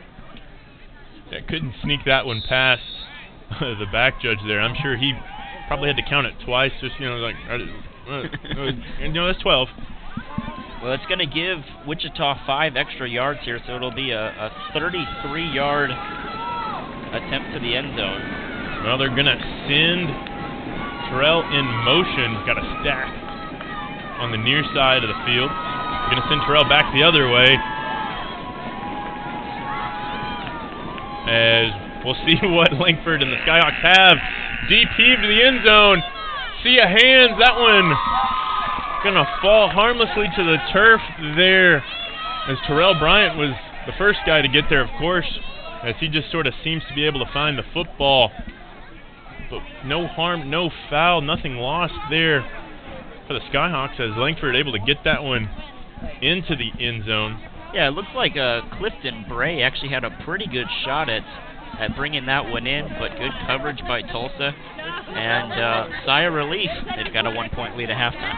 Yeah, well, we've played one here in Broken Arrow, and we've got the beginnings of what might be a semi-pro classic between the Skyhawks and the Gators. Our score 7-6, a defensive struggle in the purest sense of the word, but on the field looks like we got our pie in the face ready to happen here. I don't know who it's going to be. They probably don't either. What sort of pie you guys think that is?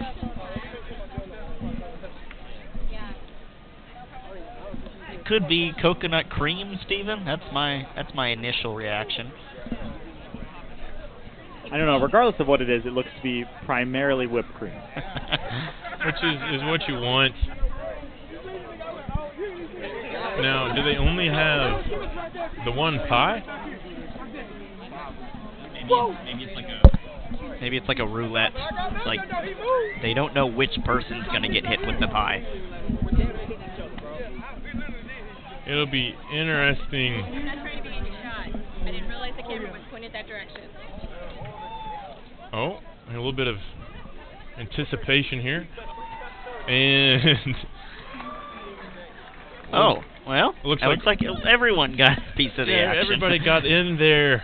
As it looks like one of the male cheerleaders here for the Gators was the recipient of that one, as he's looking to give a hug to somebody. But I think Carson Smallwood there, one of the owners for the Gators, might have come off worse for wear there on the second hit. Fortunately, don't have a replay of that to look, but he's very shaken up. He might be in concussion protocol here, but we will step away, and when we come back, we will tell you who the 2024 SFL MVP is. So don't go anywhere, folks.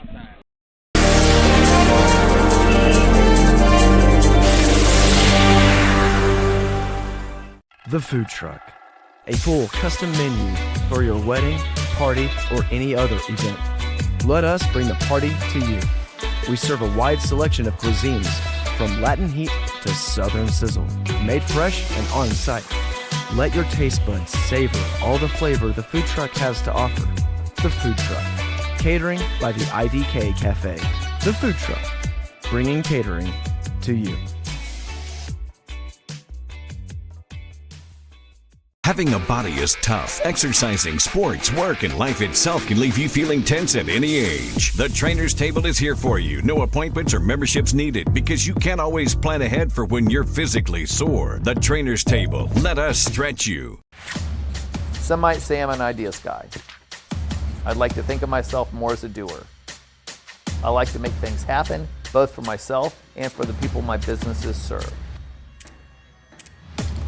Signature Bank has been crucial in that for me, from starting my moving businesses to expanding into mobile minis, all the way to our current office and warehouse space. Signature has advised and supported me every step of the way. Hi, Peyton Hillis here for Ozark Sports Supply and Casual Clothing. I've scored for the Hogs and for the NFL, but now my whole family has scored big finding this amazing store. Ozark Sportsman has everything a sportsman wants. The best firearm selection and gun safe choices anywhere in Northwest Arkansas. And a 15-lane indoor range and so much more. Ozark Outpost Clothing has all the hot boutique brands for women. And hey guys, our favorite brands also. Score big savings on top brands and follow me to Ozark Sports Supply and Casual Clothing. Today's game is brought to you in part by T-Lake Apparel Company, specializing in sport uniforms and accessories, custom orders to fit your needs and budget. From youth leagues to professional sports, call T-Lake at 580-977-6452. And by Champion Custom Jewelry. Trust a company that can provide quality at a great look to fit your budget. Trust Champion Custom Jewelry. Contact them at 580-977-6452 or on Facebook at Champion Custom Jewelry.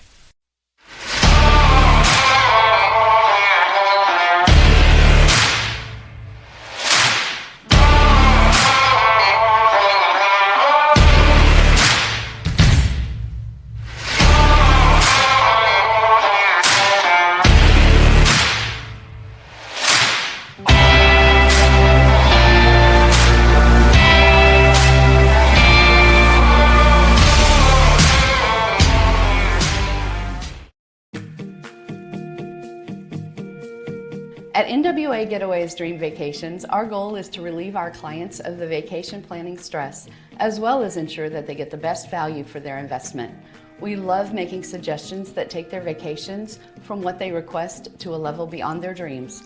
Our perfect client is that busy professional who wants to relax with friends and family, but doesn't want the stress of planning for it.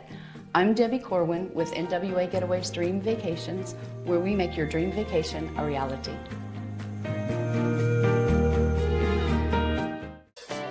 With a taste of friends, family, and backyard barbecues. Bentonville Brewing Company. Family owned, family operated, family friendly. Pick up a 6-pack of your favorite IPA, porter, sours, or any one of the delicious flavors Bentonville Brewing has to offer. Or enjoy a cold one on tap at your favorite restaurant. Bentonville Brewing Company. Quality, consistency, assume your natural state. Bentonville Brewing Company, Bentonville, Arkansas. Hi, I'm Wyatt Garrett with the Southern Sports Network. We at SSN care deeply about our fans and followers and hope you are all doing the best you can during these uncertain times. As we go forward through this, SSN wants to provide some kind of distraction with our rebroadcasting some of our games.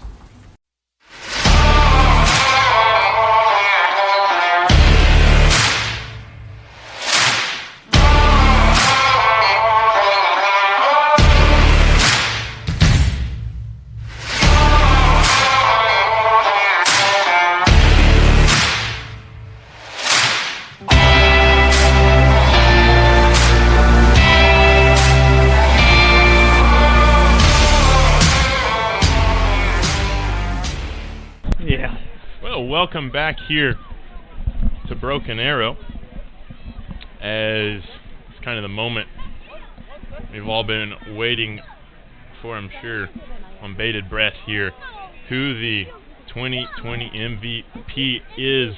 in the 4SFL. Well, without further ado, I'll shut up and we'll just roll the tape.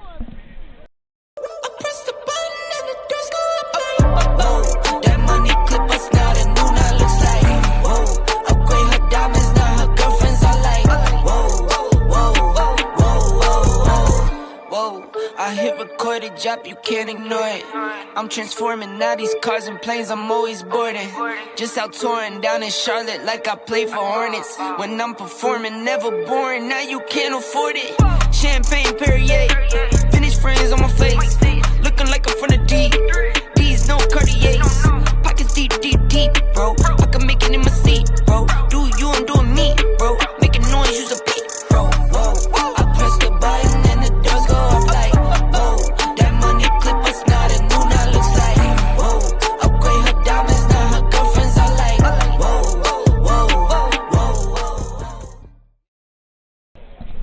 Well, there you have it, folks, here in Broken Arrow. Danny Knighton is your 2024 SFL MVP. As you see a hot air balloon off there in the distance, those are kind of death traps, but Danny Knighton is your 2020 MVP. Guys, I don't think there's anybody more deserving of this award. There were some great candidates, some guys even on this team like Terrell Buchanan were up for this award, but Danny Knighton ultimately is your MVP. Drew, what stood out to you on his season thus far? Yeah, well, Steven, we were just talking about it a second ago, but I think Knighton's game against Wichita here, the first time they played, 99 yards, 2 touchdowns, was really a breakout game for him.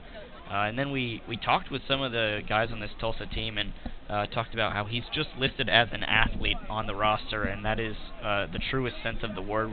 We see him most of the time out at wide receiver, but so athletic, so gifted, and really aggressive on the offensive side of the ball, and I definitely think he's a difference maker for this Tulsa team. And like you said, Drew, he's returned punts. Last week, Chaz and I, we saw him do a series at quarterback. He's just been a little bit of everything for this offense, and returns punts and kicks. That's kind of been a spark for this team, and I guess they could use him in the second half. I think you're right, Steven. I think that what you get with Danny Knighton is you get big playability with him. You get that explosiveness, and he is a consistent. But I think the main thing that sticks out about him is his explosiveness. We've not seen any other guy consistently take what look like to be short plays or maybe just a routine return for 6. And I think when you look at where he shows up the brightest, we've seen him do really well at the wide receiver position. I think where I'd be looking to see him make the biggest impact in this game might be one of those returns. That's where he seems to be the most dangerous, where he has a lot of space to work with. Yeah, and he's been very quiet thus far, and this one is, apart from Terrell Buchanan, I suppose everybody has been kind of quiet for the Gator offense. What are some things both of you guys are looking forward to as these teams make these adjustments at halftime to kind of further this chess match?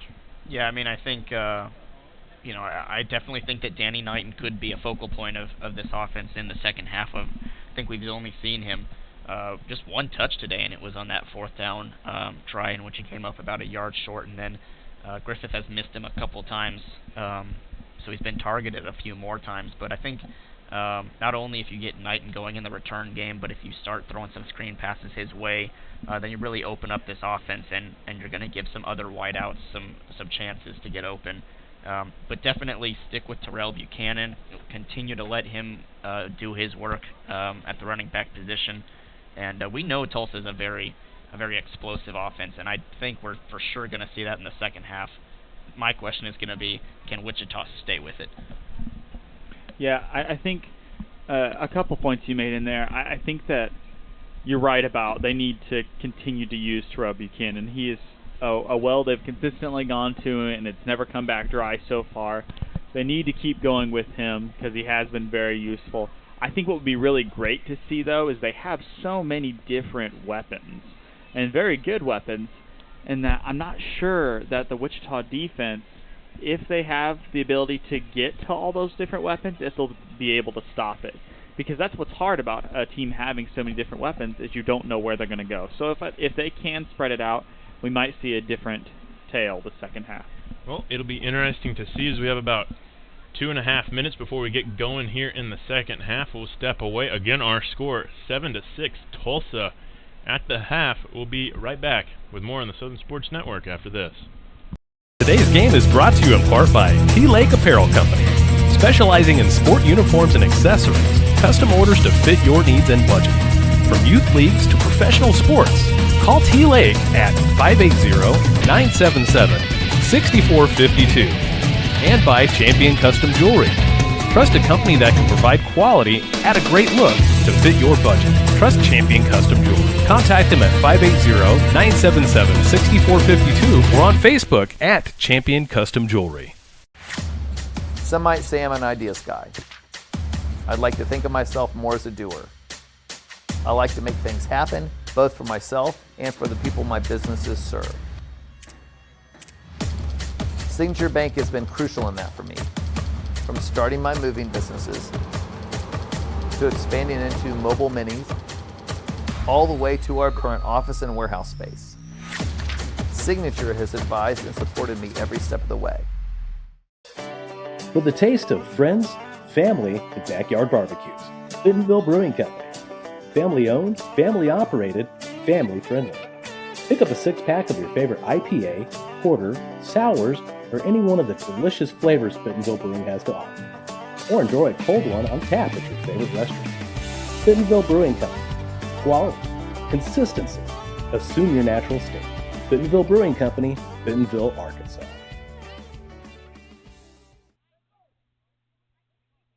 Today's game is brought to you in part by T-Lake Apparel Company, specializing in sport uniforms and accessories, custom orders to fit your needs and budget. From youth leagues to professional sports, call T-Lake at 580-977-6452. And by Champion Custom Jewelry. Trust a company that can provide quality at a great look to fit your budget. Trust Champion Custom Jewelry. Contact them at 580-977-6452 or on Facebook at Champion Custom Jewelry. Some might say I'm an ideas guy. I'd like to think of myself more as a doer. I like to make things happen, both for myself and for the people my businesses serve. Signature Bank has been crucial in that for me, from starting my moving businesses. Hey guys, I'm here with head coach Trent Kallenberger here for the Tulsa Gators. Now we saw a lot of things happening in the first half. Tell me one of the things that you saw that was very good for your team.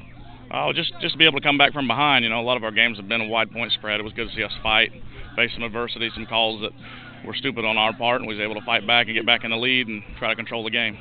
And so, with that being said, how do you guys plan to improve for the second half? Shut our mouth, play football. That's the biggest thing.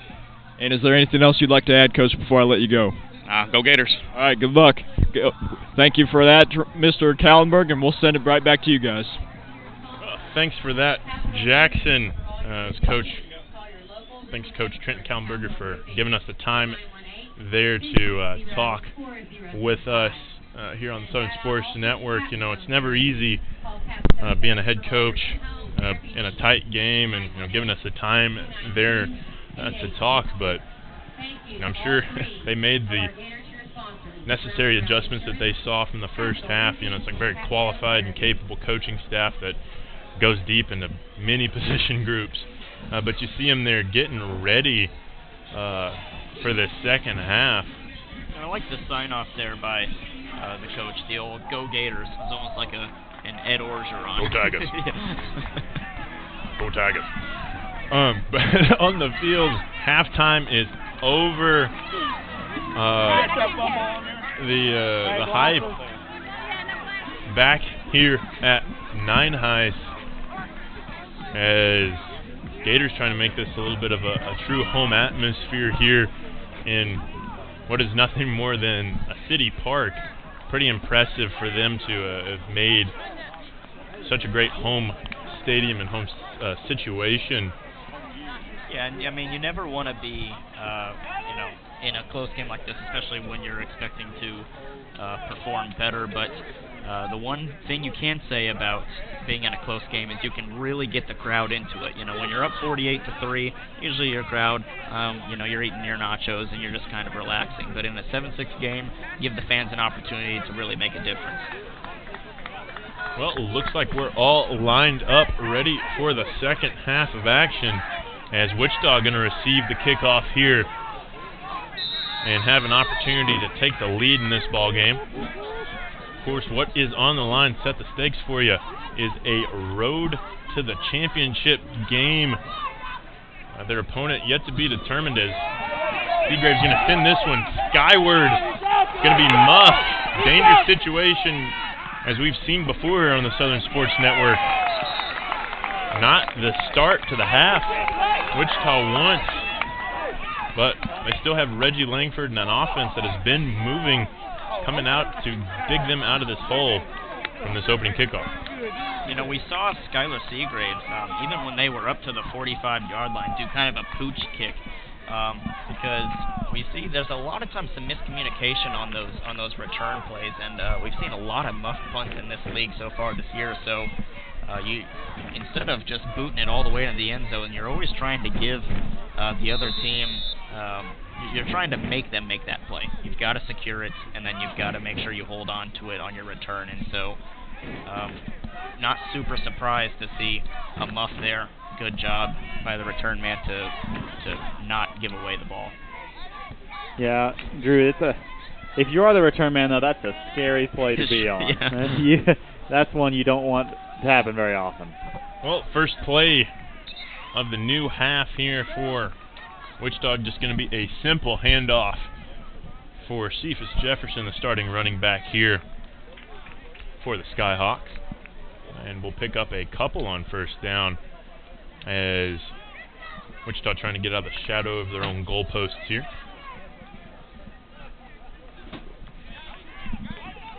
Yeah, they are in a bit of a hole that they're really going to have to try hard to climb out of, because they are really deep in their own territory. They need to at least gain some yards to aid a punt so that they don't give the Gators really good position on this next drive. Yeah, Wichita going to the air, and a big collision there by Travion Bryant on the edge. William Terrell got hit stick there on the edge, as Travion Bryant was looking to get the fumble, the hard hit, and the scoop and score for the defensive trifecta, but official's just going to blow that one dead, I believe. Yeah, I don't think Terrell had enough time to establish possession, but boy, I'm talking about activating the hit stick. And Bryant, we've said he's got great hands, fantastic ball hunter, a lot of interceptions, but this time showing a little bit more of the muscle. And Chaz, there's a corner, going in right there, crown of the helmet on the football. That's what I'm sure you'd like to see. Yeah, you definitely want to kiss the football there, is what we were always taught. It makes it really hard for that receiver who's trying to focus on trying to cradle that in and be soft with your hands, to all of a sudden to hold on to it really firmly. So good job on that. Well, third down now after the big hit by Bryant. Langford airing it out deep for Jovalet. And that one going to be about 5 yards in front of him, but had him in space. That one could have been 6 possibly if Langford had gotten that one into the breadbasket. Yeah, Jovalet's just been done a really good job of route running today. He's been able to create separation. That time Langford wasn't able to hit him in stride, but I think they're going to continue to look for Jovalet as he continues to get open. Yeah, it's true. He still had separation on that, so he still ran the route right. I think that it's just maybe there's a little bit of pressure, not too bad on him, though. That might have just been a case of maybe thinking the receiver's a bit faster than they might actually be, but a good display of faith there, at least from the quarterback. Well, after that long ball, going to be a fourth down. Have a score to report for you. Whoever the winner in this one is going to get the Oklahoma Bears, who went undefeated this year. They end up beating the Vipers 66-6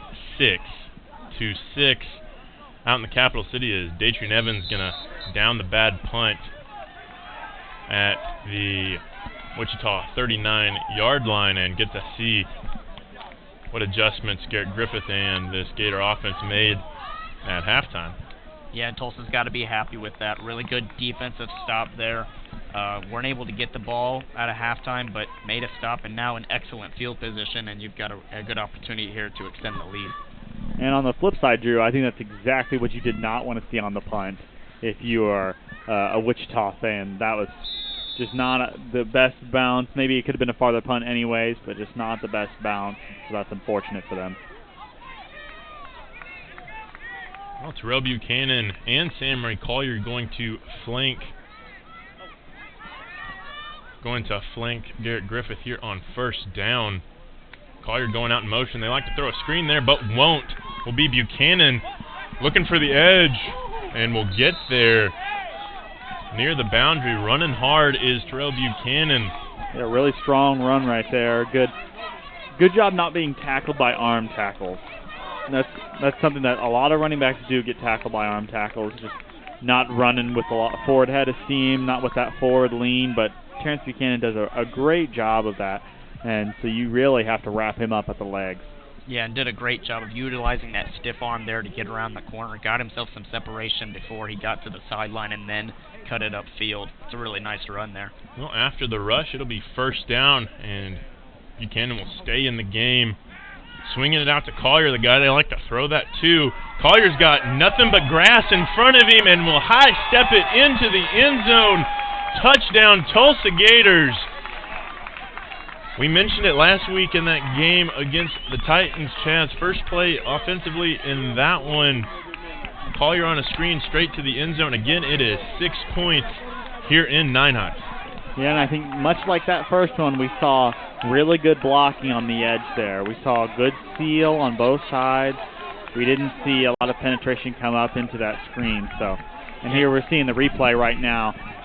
You see a really good block on the inside, another good block on the outside. Makes a great alley for Collier just to turn up field right there.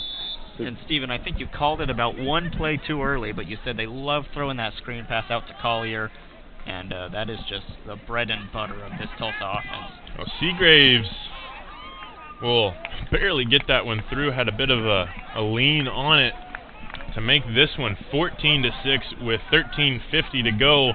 We will take a commercial break and bring you more of this one right after this.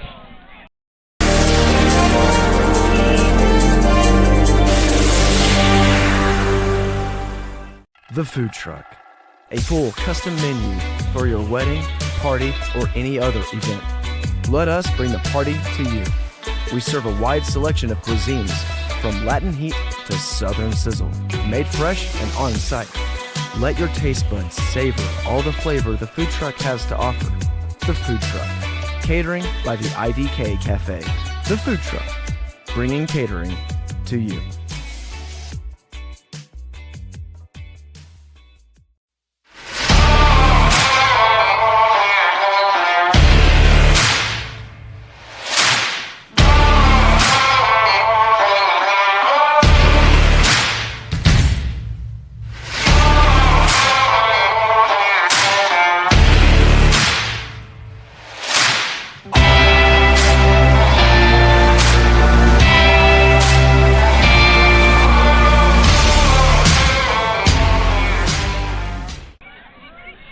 As you see, it is a full moon here in Broken Arrow. And of course, the last game we did on a full moon, we have to go all the way back to last fall during the high school football season in Arkansas. A game for the Elks, and that one didn't go well for the visiting Dover Pirates that night. But Seagraves is going to pop that one into the air to be returned there by Jaleel Burns, who's looking to get around the edge, and nothing going there. There's a couple of Gators going to get in there. Looks like Dylan Luke, the tight end, going to initiate the contact. Interesting thing about Luke, didn't play last week. He was in Montana working, made the trip back down to the Sooner State to be here for this semifinal game. I guess that is the definition of wanting it, guys. That sure is. Some good dedication there, and we'll see how dedicated the the Wichita Skyhawks are here on this, sticking to what they know works and seeing if they can pull out the victory from the jaws of defeat, as it looks like it might start be turning towards the Gators. Yeah, it looks like Tulsa might have woken up at half. But by no means are the Skyhawks out of it, as Wendell Jones going to get the ball on first down. Yeah, I think this is a crucial drive here for Wichita. Still a one-possession game here, but if they're not able to put some points up on the board here and then allow Tulsa to get back on offense, and especially if Tulsa is able to extend it to a two-possession game, we really might see this one slip away from Wichita. So I'd imagine head coach Daryl Nave is going to emphasize how important this possession is. Yeah, Drew, we've seen the Gators just start to roll and kind of create an avalanche of points. So we'll see if that continues here or if they stop it. Well, Langford going to hand it off again to Wendell, but he might get back to the line of scrimmage on second down. We've seen a bit of a double-headed running back job here by Wichita with both Wendell Jones and Cephas Jefferson. Neither one of them have been able to really do a whole lot of damage. We've seen a few good runs from both of them, but as we said at the beginning of the broadcast, if this running game isn't able to really get going, then you're going to see Tulsa really be able to fall back into coverage and just rely on that defensive line to take care of any running situation. Well, defensive line going to be in a two technique from end to end here on third down. Langford throwing up a prayer, has a man wide open and just can't bring it in there for Jamel Williams. Number 18, Clifton Bray. Clifton has had two plays tonight where he's laid out for the football. One he caught out of bounds, one just outside the outstretched fingertips there.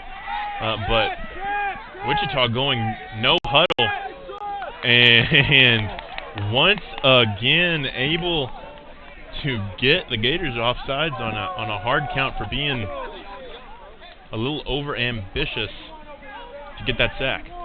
Yeah, and I think the no huddle really, they use it to their advantage there, getting Tulsa a bit off guard, and then the hard snap count gets them offsides, and that is a first down. Well, Tulsa keeping Wichita on the field, Chaz, with that hard count. Yeah, it seems like throughout this game they keep giving them gifts, and if they do, they'll keep letting them back into the game.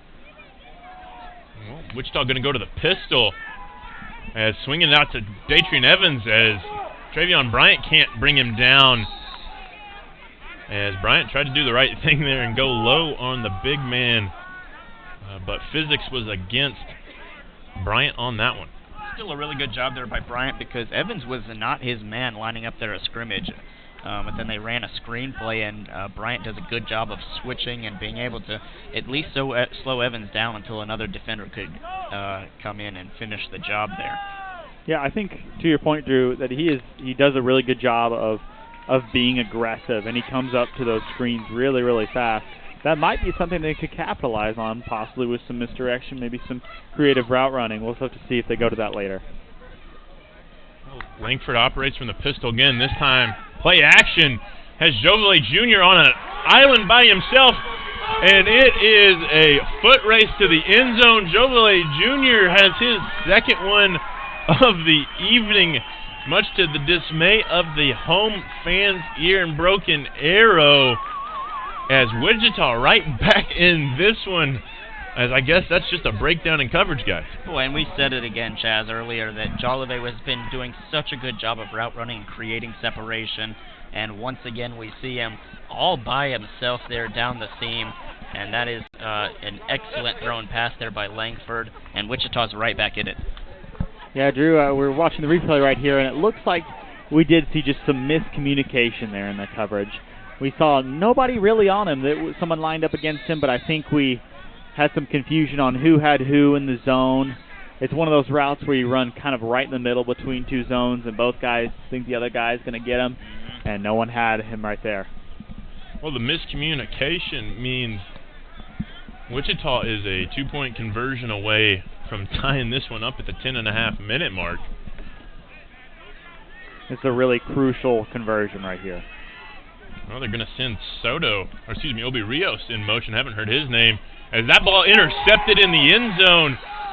Once again there, Lane Freeman, his second one on the evening. That one a little bit more of your conventional interception, as I guess Langford just didn't see Freeman dropping back into the pattern there. Yeah, and he had somebody open in the flat, and he looks like he just didn't see him on that. That's why. I think a very similar situation. We actually saw Griffith throw an interception for the Tulsa quarterback earlier. The same kind of situation there. Really close to the line, might not have even seen that guy there in coverage. And it means Tulsa retains their 2-point lead. Well, like you said, Drew, is a 2-point game here in Broken Arrow. Tulsa 14, Wichita 12. More when we return.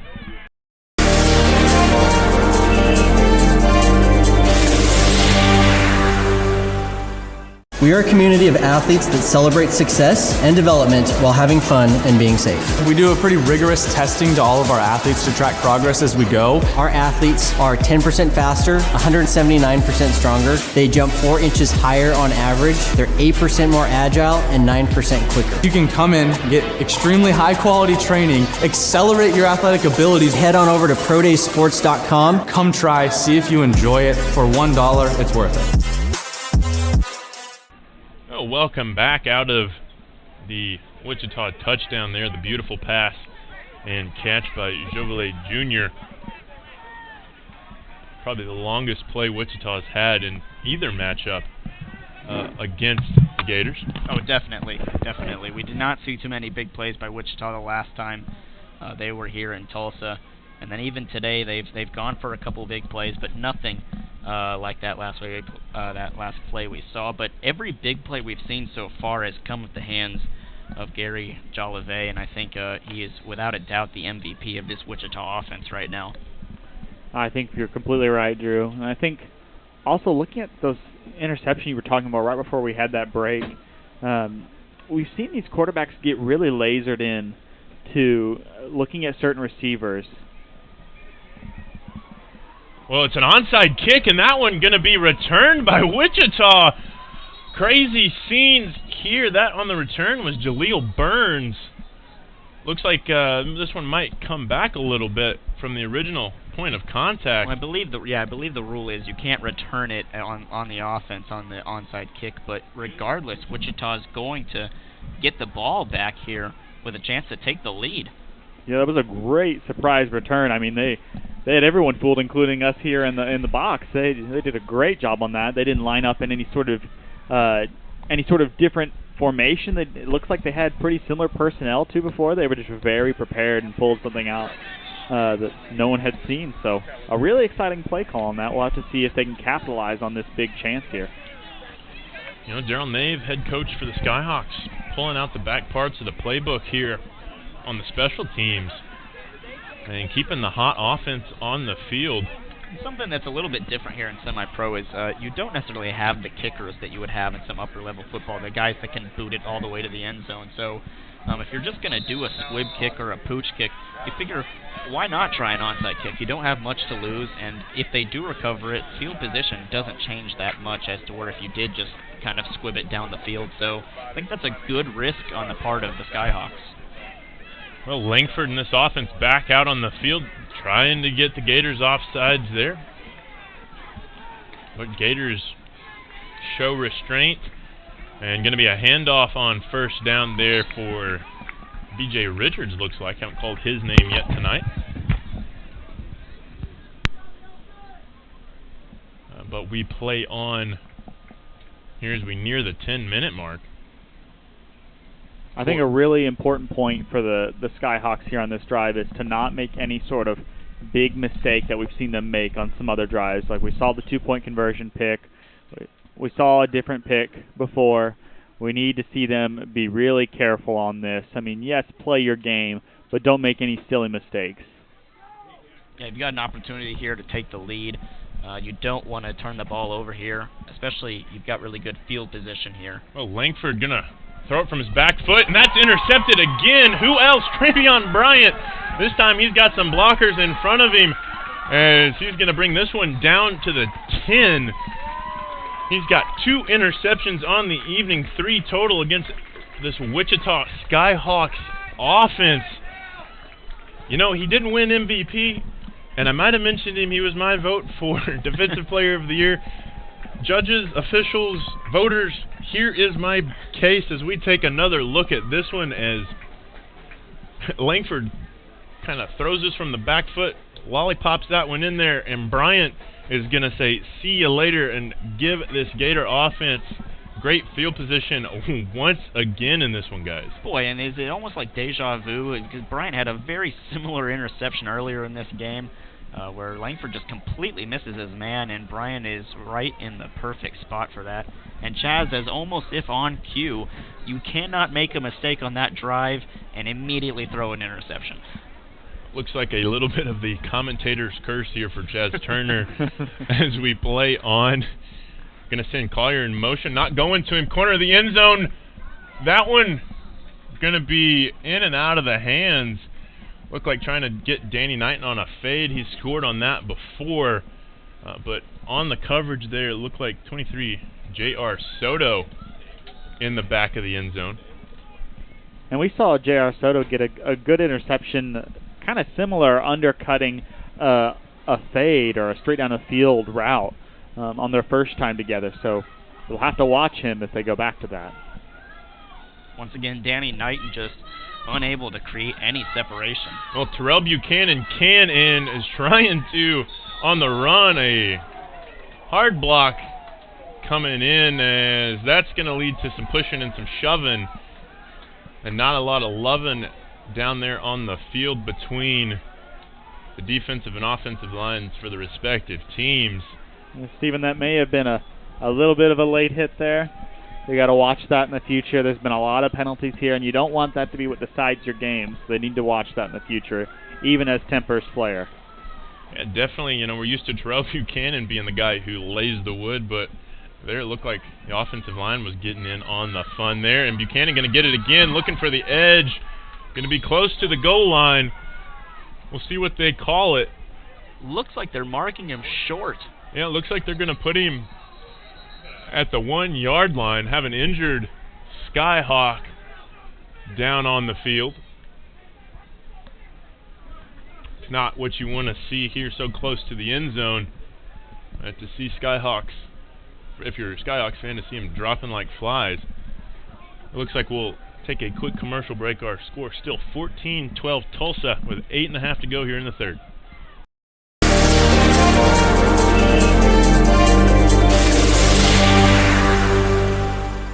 We are a community of athletes that celebrate success and development while having fun and being safe. We do a pretty rigorous testing to all of our athletes to track progress as we go. Our athletes are 10% faster, 179% stronger. They jump 4 inches higher on average. They're 8% more agile and 9% quicker. You can come in, get extremely high quality training, accelerate your athletic abilities. Head on over to prodaysports.com. Come try, see if you enjoy it. For $1, it's worth it.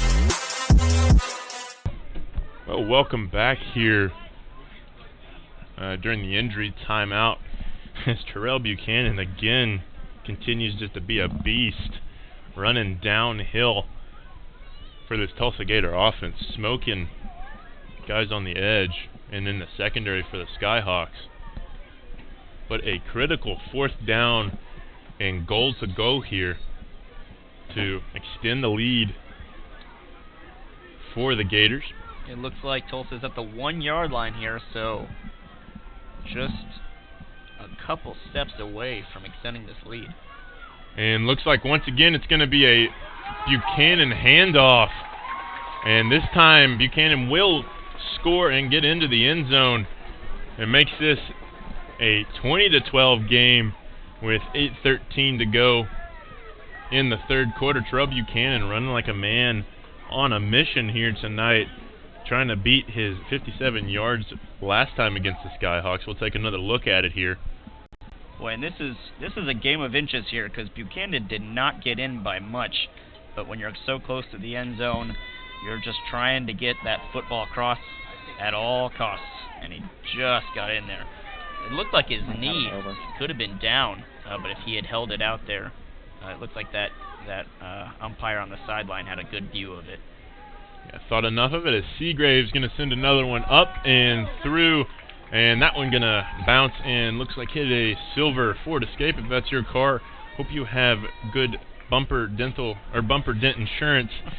But here we have played through half the third quarter. Our score now 21-12.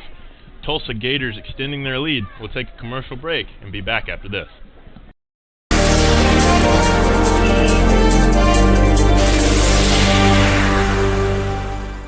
The Food Truck, a full custom menu for your wedding, party, or any other event. Let us bring the party to you. We serve a wide selection of cuisines, from Latin heat to Southern sizzle, made fresh and on site. Let your taste buds savor all the flavor the Food Truck has to offer. The Food Truck, catering by the IDK Cafe. The Food Truck, bringing catering to you.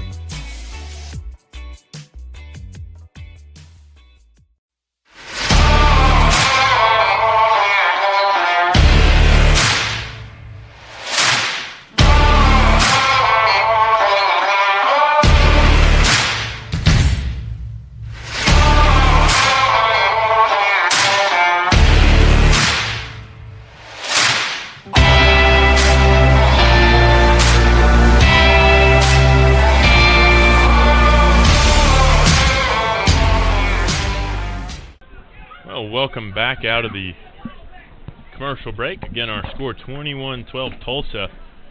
And Chaz, crucially, that extra point makes this technically a two-score game here.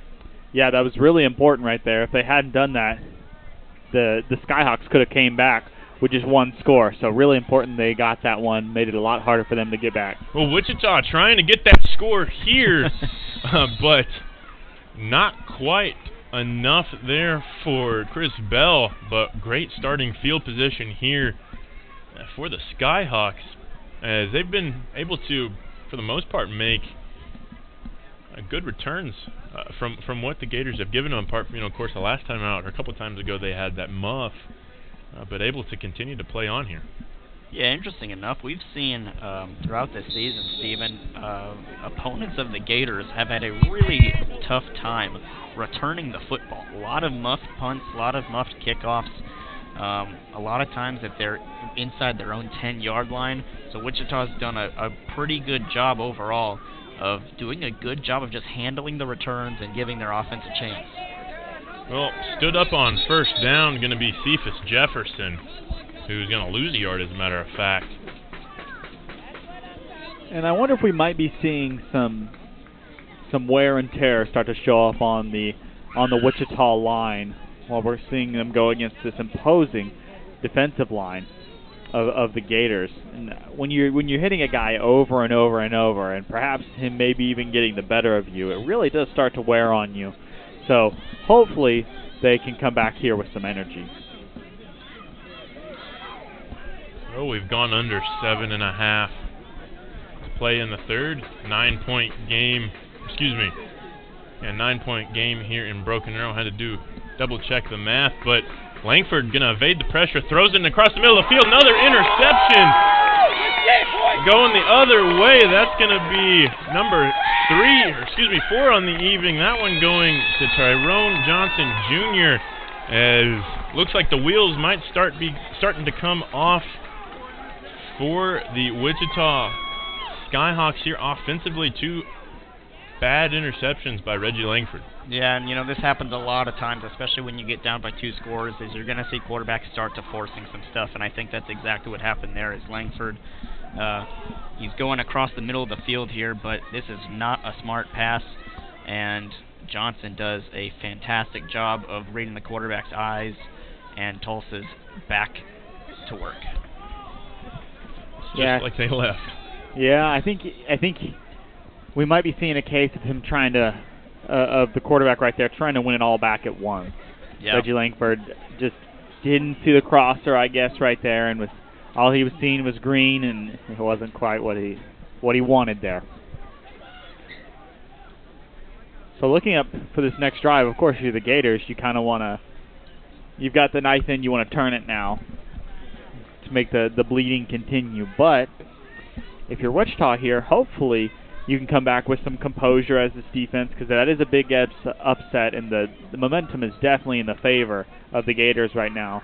So if you're the Skyhawks, you really want to come back on defense with a fire here and really come after the quarterback and do the things that you did earlier that equaled success.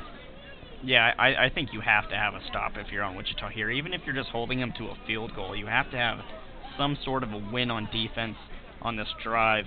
Otherwise, Tulsa is just going to go ahead and run away with this game. So I think the most important defensive stop that Wichita could get is going to be right here on this drive. Well, with 7 minutes or so left to go in the third, our score again, reset things for you. Tulsa 21, Wichita 12. That's 4 times the amount of points Wichita scored last time out against the Gators.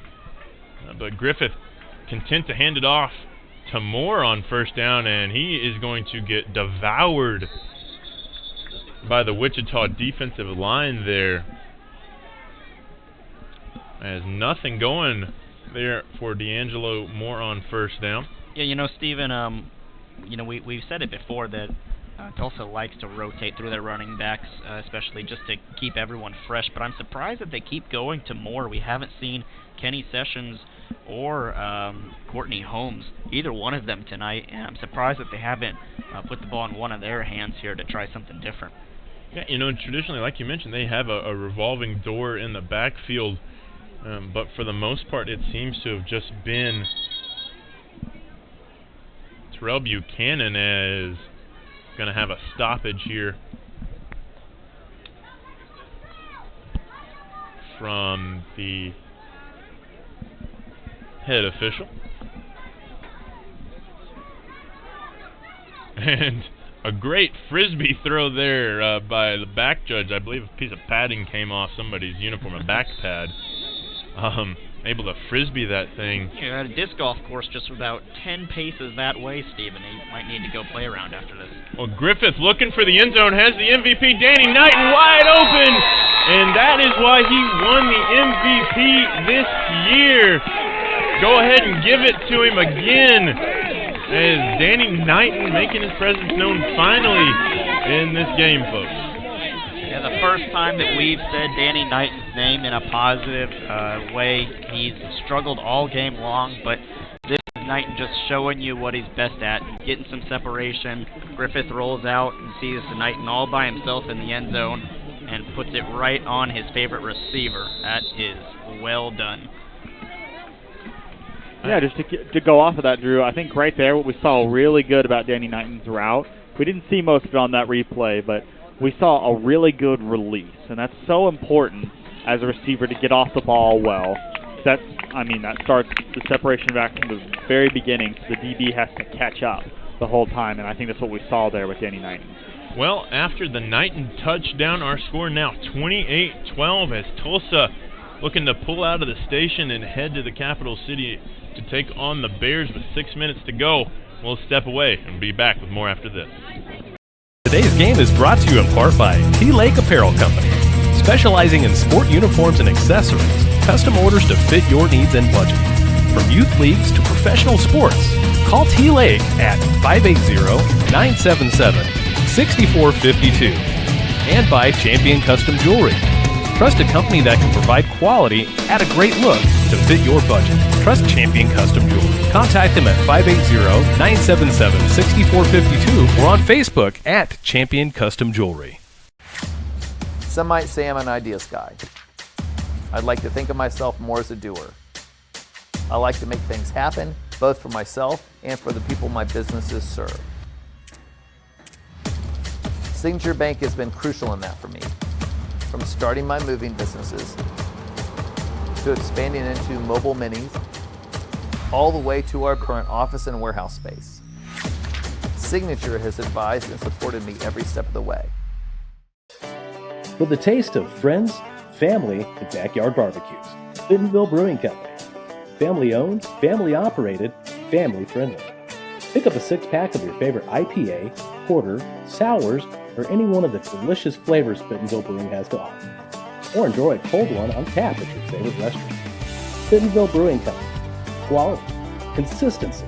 Assume your natural state. Bentonville Brewing Company, Bentonville, Arkansas.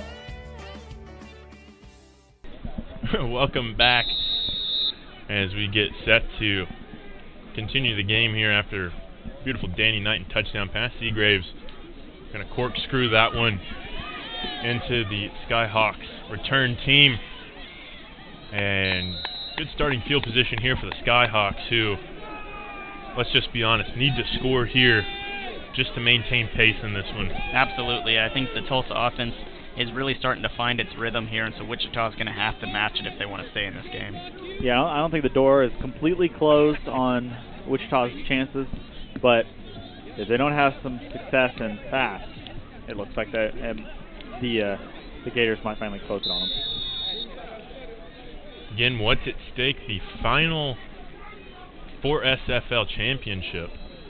A winner of this going to take on the Bears in Oklahoma City in Washington Park. A prestigious venue in the state of Oklahoma. As going to be a handoff. Oh, Langford going to pull it himself. He's been pretty nifty on the option tonight, and will get some good first down yardage for the Skyhawks.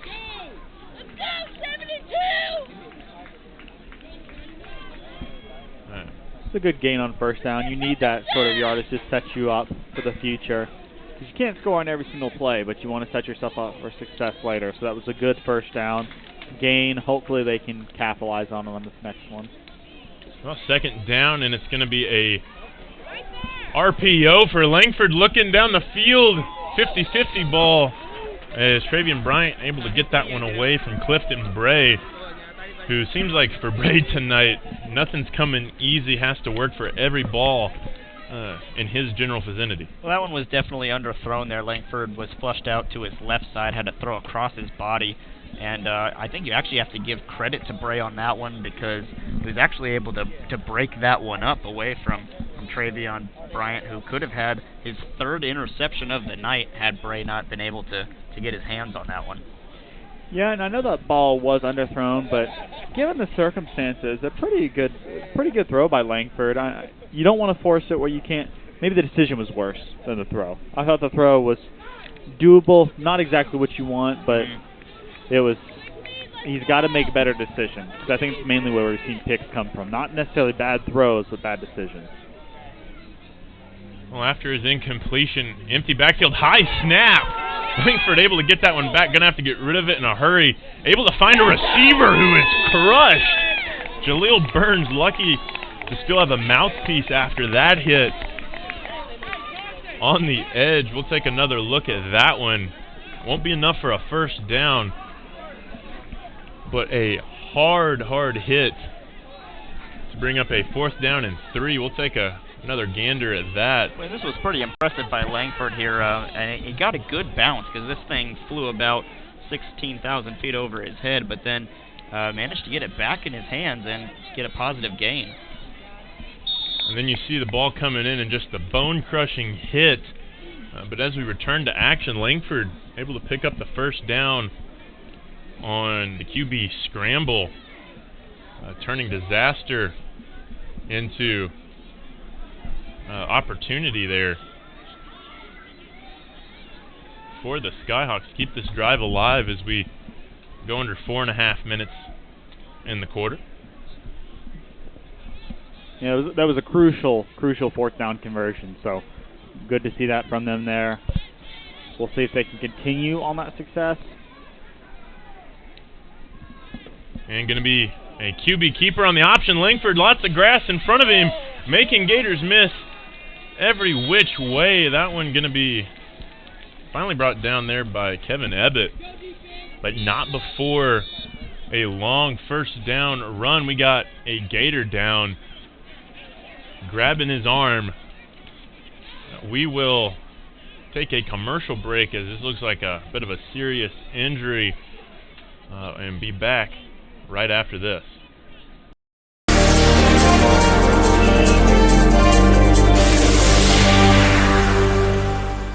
We are a community of athletes that celebrate success and development while having fun and being safe. We do a pretty rigorous testing to all of our athletes to track progress as we go. Our athletes are 10% faster, 179% stronger. They jump 4 inches higher on average. They're 8% more agile and 9% quicker. You can come in, get extremely high quality training, accelerate your athletic abilities. Head on over to prodaysports.com. Come try, see if you enjoy it. For $1, it's worth it. Oh, welcome back out of the injury timeout. Looks like Ty Collins, the linebacker, number 54, shaken up, holding one of his arms.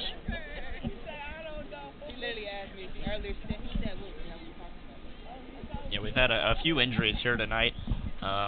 Semi-final atmosphere. Guys are playing really hard, and a lot of times it's just kind of the result of that in this sport. But, on that last play, a really good job by Langford. We got to see his athletic ability, and that's easily the best run he's had so far, and we'll see if that maybe opens up some more opportunities for this offense. Langford going to drop back to pass and going to get sacked. Flag will come in, but sacked there by Levi Courier, and Langford's not getting up. That is a big loss for the Skyhawks if Langford cannot return to this one. And there's going to be a holding penalty as well on the Skyhawks just to compound it. We got a replay here of that sack. As looks like Chaz just comes unevaded to the quarterback there. Does Courier. Yeah, I think that's a case of just bringing more men than the offensive line can deal with. I think they just weren't quite prepared for the blitz of that many men, but also where it was concentrated. They definitely had it going to the correct side. So it's not always the case of bringing more than 5 rushers. It's sometimes the case of bringing more rushers than the offensive line has in that specific point. So you can focus on a specific side and maybe not bring as many rushers as you would expect to have to. So I think that was the case there where they really just overloaded that left-hand side, and they were able to have one guy come free, basically. Well, out of the sack and the hold, we play on. New quarterback taking the snaps here is Gary Jovelet Jr., guy who's been doing it all tonight. We'll see what he can do under center. And it's going to be a QB keeper. And Jovelet Jr. flag will come in. Looks like he's going to get tripped up over his center, Scott Van Horn, number 90, there on the ground. As looks like another hold's going to come in on Wichita. That one going to get, looks like declined is the first impression, but looks like head coach Trenton Kallenberger is officially going to decline it. And we'll go on to second down after Jovelet Jr.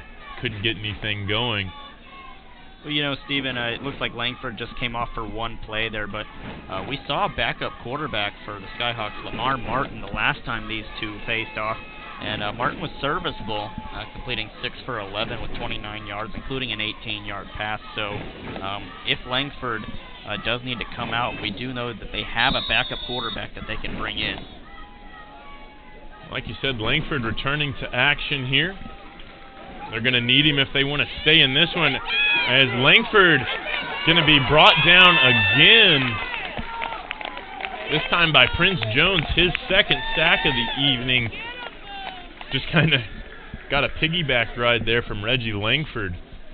Yeah, Stephen, I think if the Skyhawks want any chance of getting back in this one, they have to protect Reggie Langford. He needs time back there to make decisions. If not, we're either going to see Reggie Langford go out of this game because he's going to continue to get hit, or we're going to see more picks. So they're going to have to somehow solve the problem, which many teams have come to. How do you stop the Gators' rush? Well, to your point, Chaz, earlier in this game, this offensive line for the Skyhawks was able to keep the Gators at bay, but what do you think has changed here in the second half? I think we've seen some more exotic blitz packages, where before we've seen a lot of them more of a straight up rush, or maybe we slant one way or another. Now we're seeing pressure from a lot of different areas. Well, here's the punt. That's a mile in the air and going to pinball around near a couple of Gators, but will be harmlessly downed by the Skyhawks. Looks like Marcus Malcolm able to get in there. No, excuse me, that's number 12, Earl Henry, who's made some big plays in that defensive secondary. For the Skyhawks, going to down that one and give this high-powered offense of Tulsa another go to extend their lead here with 1:39 to go in the third. And Tulsa's been really rolling on their last couple offensive possessions here. Would expect more of the same, going after their star playmakers here and trying to get some more points on the board.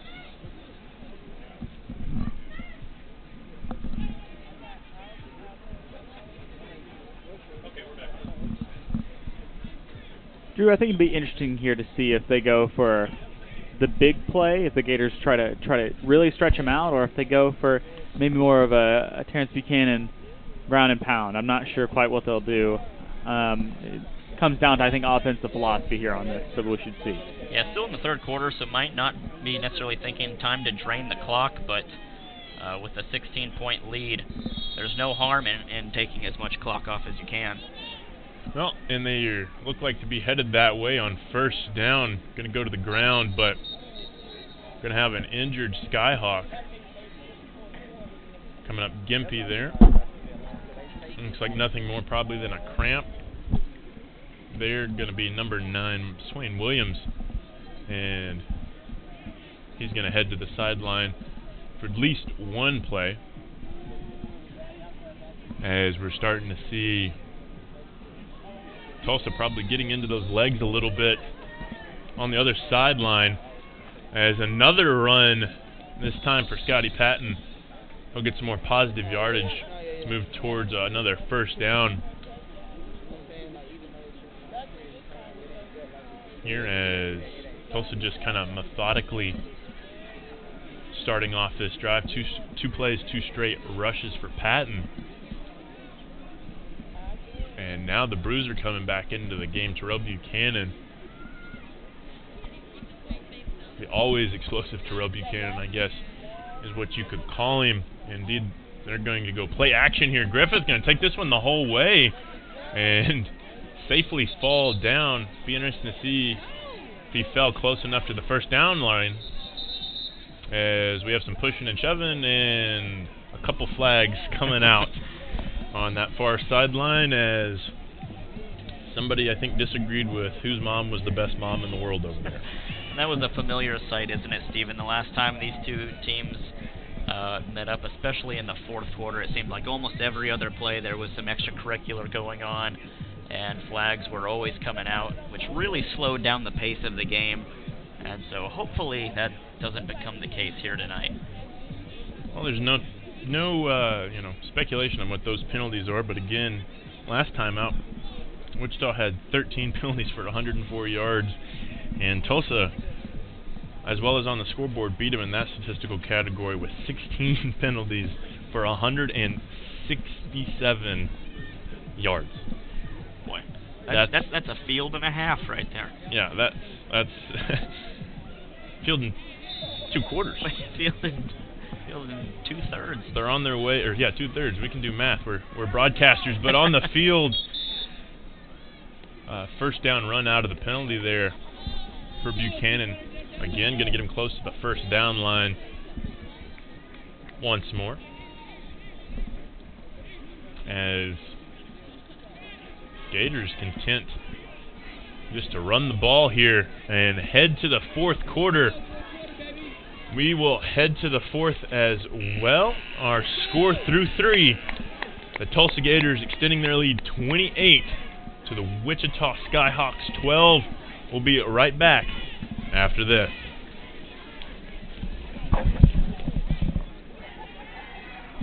Today's game is brought to you in part by T-Lake Apparel Company, specializing in sport uniforms and accessories, custom orders to fit your needs and budget. From youth leagues to professional sports, call T-Lake at 580-977-6452. And by Champion Custom Jewelry. Trust a company that can provide quality at a great look to fit your budget. Trust Champion Custom Jewelry. Contact them at 580-977-6452 or on Facebook at Champion Custom Jewelry. Some might say I'm an ideas guy. I'd like to think of myself more as a doer. I like to make things happen, both for myself and for the people my businesses serve. Signature Bank has been crucial in that for me. From starting my moving businesses, to expanding into mobile minis, all the way to our current office and warehouse space. Signature has advised and supported me every step of the way. With a taste of friends, family, and backyard barbecues, Bentonville Brewing Company. Family owned, family operated, family friendly. Pick up a 6-pack of your favorite IPA, porter, sours, or any one of the delicious flavors Bentonville Brewing has to offer. Or enjoy a cold one on tap at your favorite restaurant. Bentonville Brewing Company. Quality. Well, welcome back. As we get things going in the fourth quarter of action, Garrett Griffith going to air it out here on second down. And we'll keep the sticks moving here for the Gators on a nice little 5-and-out there to convert. Yeah, I think we've seen some pretty conservative play calls from the Gators so far on this drive, and I think that's very appropriate because they could suffer from some of the mistakes they've had earlier in this game, so it's probably smart for them to continue to keep it short or on the ground. Yeah, the one thing you don't want to do when you have a 16-point lead in the fourth quarter is turn the ball over, as we see a flag come in by the umpire. But I think that's exactly what we're seeing here is Tulsa, I wouldn't even necessarily say safe, but you're just making sure you're not turning the ball over because, these plays are certainly picking up yards. It's not like they're sacrificing yards for safety. They're just being a little bit more conservative. Good point, Drew. It's great when you can have best of both worlds in that way. So they do have a very good multifaceted offense. So maybe we're just seeing them become not completely one-dimensional here, but they are focusing on shorter stuff, is where we have seen them more varied before. Well, after the Moore run, looks like we had a penalty flag come in that's going to negate probably that. A holding, if you see it thrown by that umpire. It'll make it 1st and 15. As Griffith going to work with 3 receivers to the near side. And going to look that way. Has Winston Holder in space. Makes a couple shifty moves as Danny Knighton comes back with a strong crackback block. There on number 52, Erwin Mike. That's why he's the MVP, I suppose. He does just more than receive. He's a true team player out there. As Holder made a couple of Skyhawks almost fall out of their shoes there in space. Took one out at the end, too. I think we're seeing why Danny Knighton, though, is listed as athlete. Right, exactly. He can do it all here for the Gators. And now we go to second down, and Tulsa going to hit Wichita with a taste of their own medicine, I guess, with the hard count. And that penalty should be enough to get the first down, and will. And keep the sticks moving for the guys in green, as looks like we're going to have the heavy package trot out onto the field, number 87 and 86, Dylan Luke and Josh Stewart respectively. Can't imagine where this ball might be going, guys. Bring in the tight end package.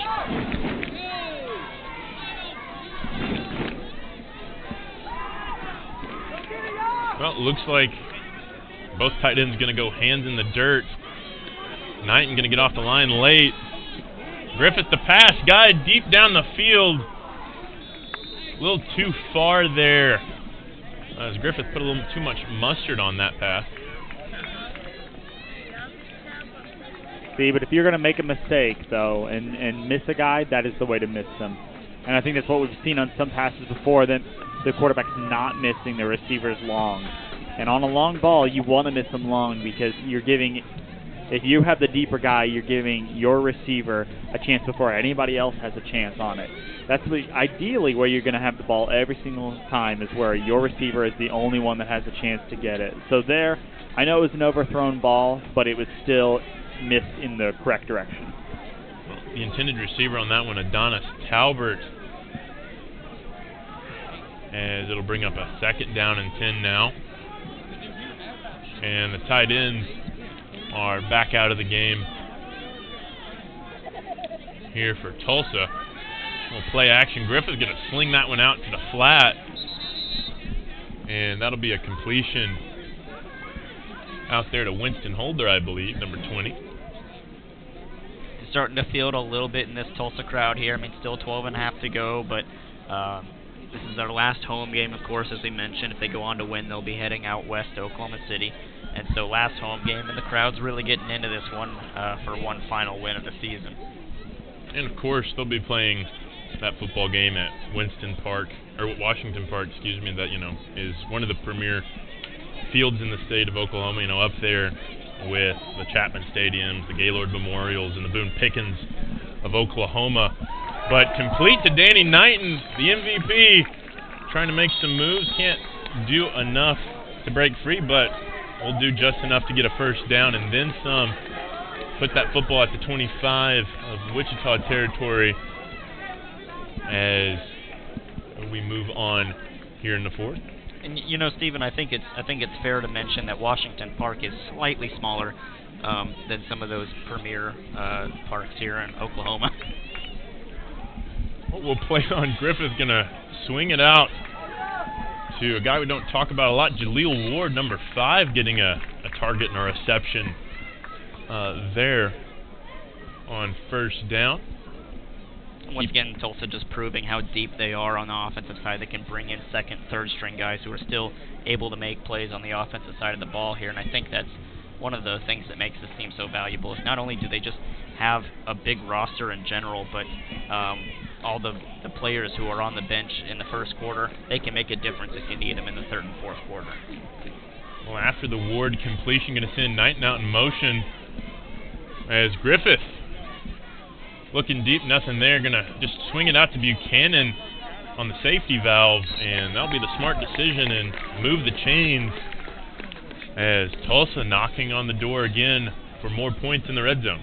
That was a great play by Griffin there. You saw that Griffiths there. You saw him want to go deep there, and you saw where he was looking. He was looking for the crossing route, and he could have tried to go to it, and he's tried to do that in the past, try to force it in there, but that was a very mature move. Well, this one going to be blown dead before we even get going here.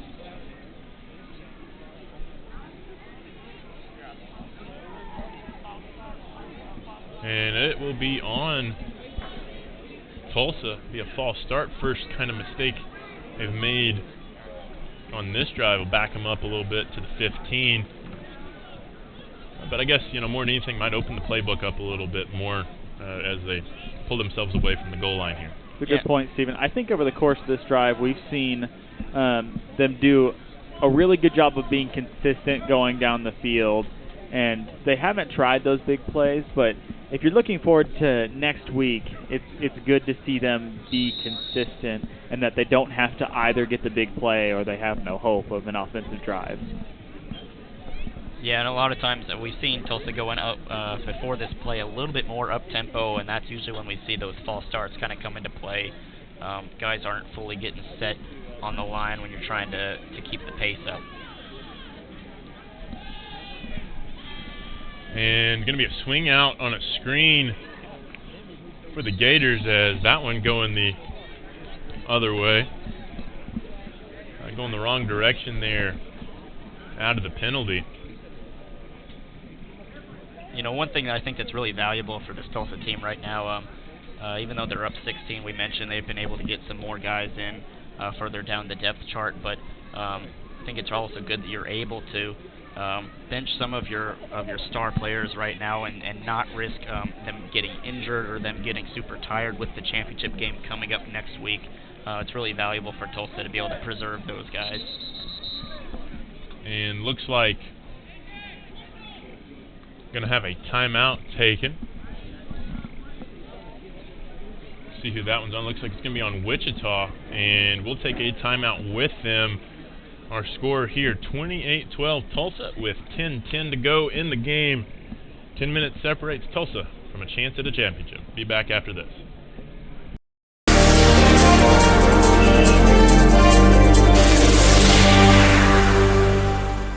We are a community of athletes that celebrate success and development while having fun and being safe.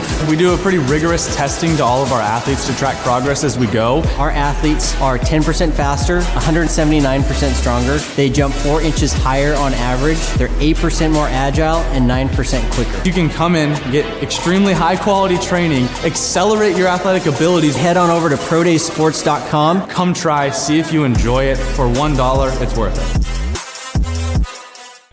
Well, welcome back out of the timeout taken by Wichita.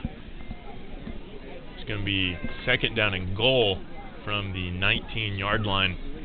Not the ideal direction you want to be headed in if you are the Gators, who were able to get down the field on this drive with ease, but kind of stalled out here of late. Griffith gonna pass on first down, looking for the end zone. Nearly intercepted there by Nicholas Bacon, who has been doing a great job tonight. Trying to hold down these talented weapons as Griffith makes a bit of an errant throw there into the end zone. Yeah, a bit of a scary one, Stephen. I think if you're looking from the Wichita side during this drive, I think even though they have driven down the field on them, I think there are some real positives you can take from this. They are really making the Gators work for this drive. They haven't had any big plays let up on them. They have had some penalties, but for the most part, they have really made them earn it. And you know, you could even say that's kind of the story of the game with Wichita, is they've made Tulsa earn this victory. They didn't roll over and die, kind of like how it happened in week 4, as Buchanan going to get it here on third down and goal as we hit the 10-minute mark.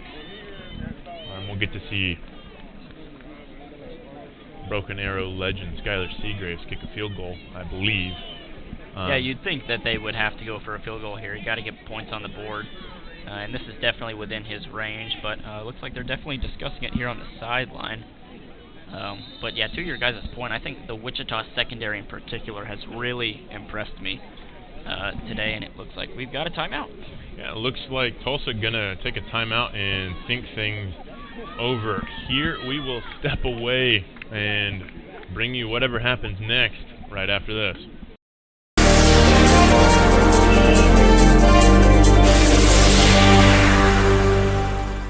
We are a community of athletes that celebrate success and development while having fun and being safe. We do a pretty rigorous testing to all of our athletes to track progress as we go. Our athletes are 10% faster, 179% stronger. They jump 4 inches higher on average. They're 8% more agile and 9% quicker. You can come in, get extremely high quality training, accelerate your athletic abilities. Head on over to prodaysports.com. Come try, see if you enjoy it. For $1, it's worth it.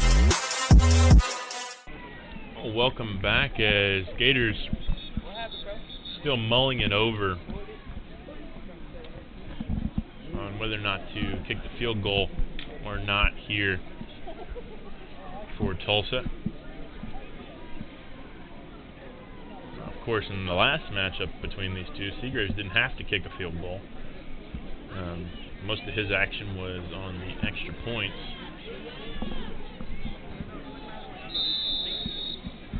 It looks like they are going to go for it. They don't, I suppose, have much to lose being up multiple scores here in the fourth.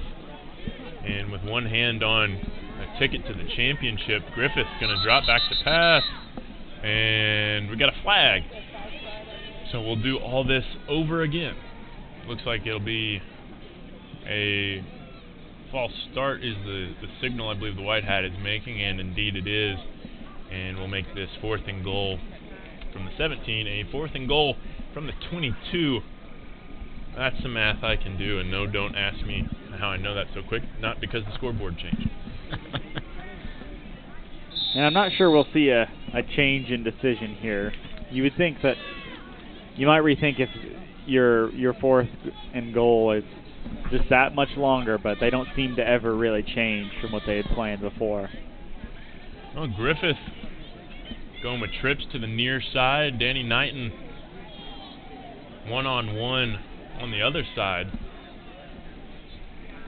As Griffith's going to pass, looking down the field.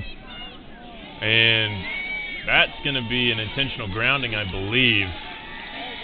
As big mistake there for Griffith. That's not only the penalty, but a loss of down. And will give Wichita great field position out of this. Well, Stephen, I don't know if it'll change anything, but there are 3 other flags on the field right now, so probably wait and see what calls we've got coming up here.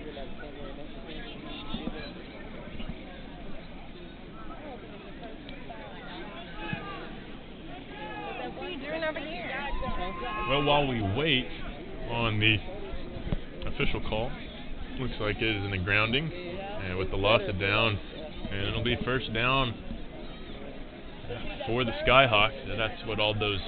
Just like 3 other refs knew it was intentional grounding, right? They were all on the same brain link there. And they'll give Wichita some solid field position. Of course, not out of this game, but to be honest, the dirt might be on them in the grave. Yeah, it's a 2-possession game with 16 points. You'd have to get the 2-point conversion both times. So it's definitely not an easy road home, but I'm telling you there's a chance. Slim chance, but there is a chance. Well, Langford going to hand it off on first down, and that will be going nowhere for Wendell Jones as Austin Romine read that one the whole way and stopped Jones's momentum dead in his tracks. Of course, Austin Romine, also a Broken Arrow graduate, so another Tiger on this team. I'm not quite sure if that's the call I would have gone with on first down. I think for this drive and potentially the next drive you can get it back, these need to be quick drives, so I'm not sure I would have gone with that. And they need to go away from that, I think, in the future. Well, Langford going to operate from the pistol here. Play action. Langford taking a shot for Jovalet. Not enough. Not enough on, or too much on that one, I suppose, as Jovalet couldn't get to that one. And just like that, 2 quick plays and a third down and 10 coming up for the Skyhawks. Yeah, and I think that pass is supposed to go over the left shoulder of Jollave there, and in fact it went over his outside shoulder, his right shoulder there, and Jollave wasn't able to get in the right position to bring that one in. Well, third down and 10 here with a lot on the line. Stay in this one. Of course, if Wichita can't win here, it'll be the end of the road for him. And that's going to be a free play. No, they're not going to let Wichita play the advantage here, but we'll make this a manageable third down to try and stay in this football game, guys. Yeah, I think that might have given them a chance here. They might have opened the door a little bit for them to come back, but the Wichita offense is really going to have to show up here. They've had some miscommunication and maybe some questionable play calls. They really need to get moving if they're going to have a chance. Well, after the penalty, Wichita going to reset. Crucial third down to keep this drive alive and try and keep their season alive here. As Wichita going to go to a draw play on third down, and that play will work as Wendell Jones going to get about 10 yards on the draw, but we have a down Wichita Skyhawk at the back of the play. Looks like number 63, believe. That's Jordan Riley for the Skyhawks, but he's up and about. Good to see him bounce back up as he was looking in a bad way there potentially. It's one of those calls that when it works out like that, you think it's a brilliant play call, but all night they have not been able to formulate any sort of run game, so I think that was definitely a risky play there by the Skyhawks, but Jones able to find a hole, gets the first down, and keeps the drive alive. Yeah, I think you're right, Drew. I'm not sure if I'd call that, but I don't think the coach cares. They got a first down. Yeah. Langford going to have to evade the pressure and can't. That'll be another sack. Credit that one to Jeremiah Rainey, number 25, coming down from his linebacker position to bring Langford to the ground. As that is not what Wichita needs here to try and maintain this drive.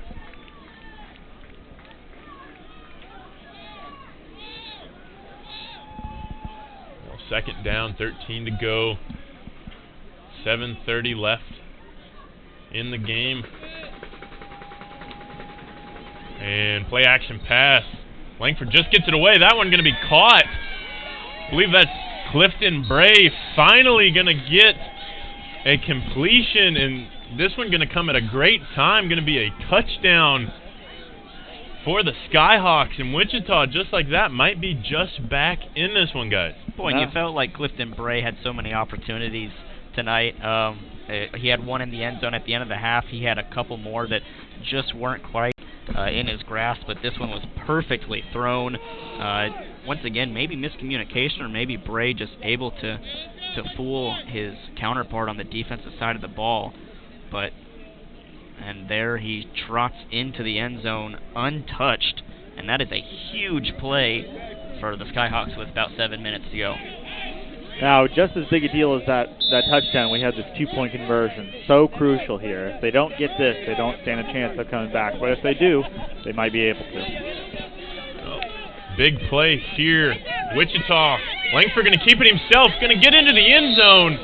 Two-point conversion good. Folks, we have a game once more here in Nine Heights Park. Our score now Tulsa 28, Wichita 20. With 7 minutes to go, Wichita has answered.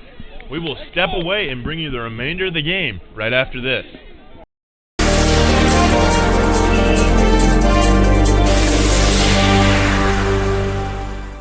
The Food Truck. A full custom menu for your wedding, party, or any other event. Let us bring the party to you. We serve a wide selection of cuisines, from Latin heat to Southern sizzle, made fresh and on site. Let your taste buds savor all the flavor the food truck has to offer. The Food Truck. Catering by the IDK Cafe. The Food Truck. Bringing catering to you.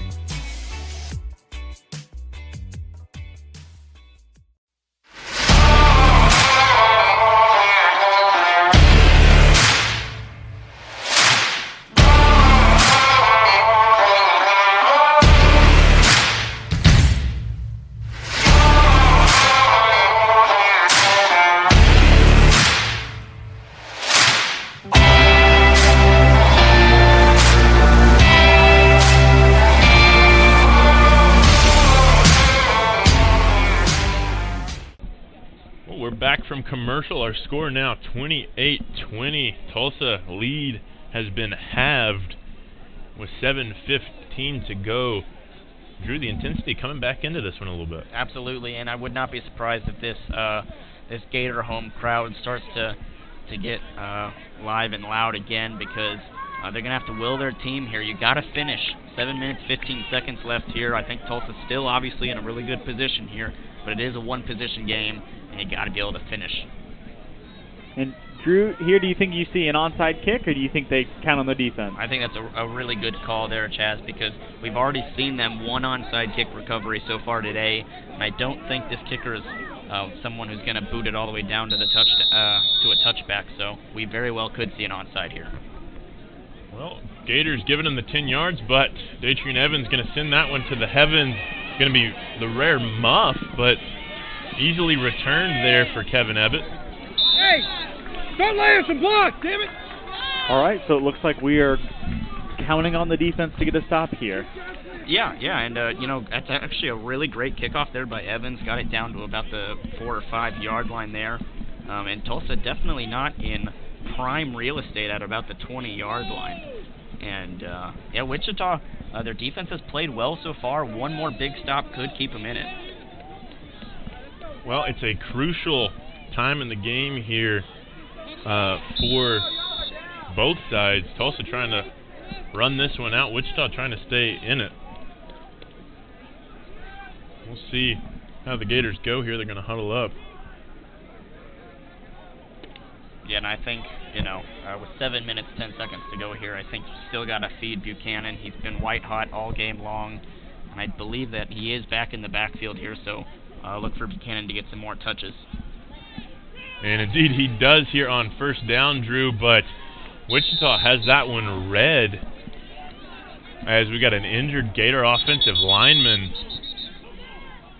there on the play as Buchanan not able to get much on first down. Hopefully nothing too serious, as Gators have had a couple of guys drop with injuries, like Ryan Arnett tore a tricep muscle. We will step away for an injury timeout.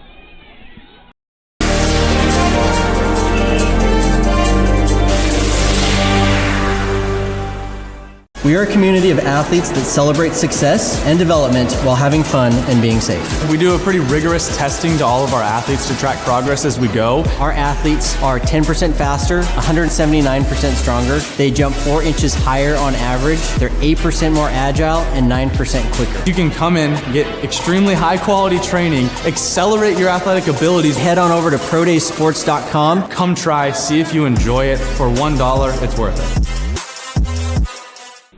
It looks like the injured Gator on the play is number 53, Mike Edwards. A little slow to get up there. Hopefully nothing too serious there for Mike, but I'm sure the Gators want him to be available for the championship game if Tulsa can hold on here and win this one. As Griffith's going to swing it out to Holder on the edge. Blocked downfield for him from Collier. As Collier going to circle back around and try and move the pile. That's something you don't see too often. The corners and safeties and the receivers trying to move their own little rugby scrum. I think here you're seeing teams in very different situations. Tulsa has the advantage right here. They have the 8 points and the ball, and they have the clock on their side. But it's also theirs to lose right now. Wichita is kind of playing with nothing held back. They have nothing to lose right here. It's going to be a handoff for Buchanan, and Buchanan, that hole going to close before it even opened. Looked like that was number 12, Earl Henry, coming down from his interior linebacker position, who, Henry, along with a few others, have really been some stars for this Wichita defense in this one. Yeah, and I actually think that we're seeing some of Wichita's best rush defense of the night right here, as Buchanan has, at least on the last two tries, has not been able to find any sort of hole here. And if Wichita can really lock down this rushing attack, then they're going to give themselves a pretty good opportunity to get the ball back. Oh, Griffith going to the ground again, this time for Scotty Patton, the other back, and Scotty Patton not going to get much either. And we'll bring up a 3rd down and 10 as Skyhawks selling out for the run here, guys. Yeah, I think we're seeing what I may have talked a few times about so far, is that penetration into the backfield from the defensive line is so crucial from stopping an offense. You stop a play before it even gets started if that's where you are. So that's really, if they can keep doing that, they stand a very good chance of getting this ball back and possibly coming back in this one. So they need to do that here.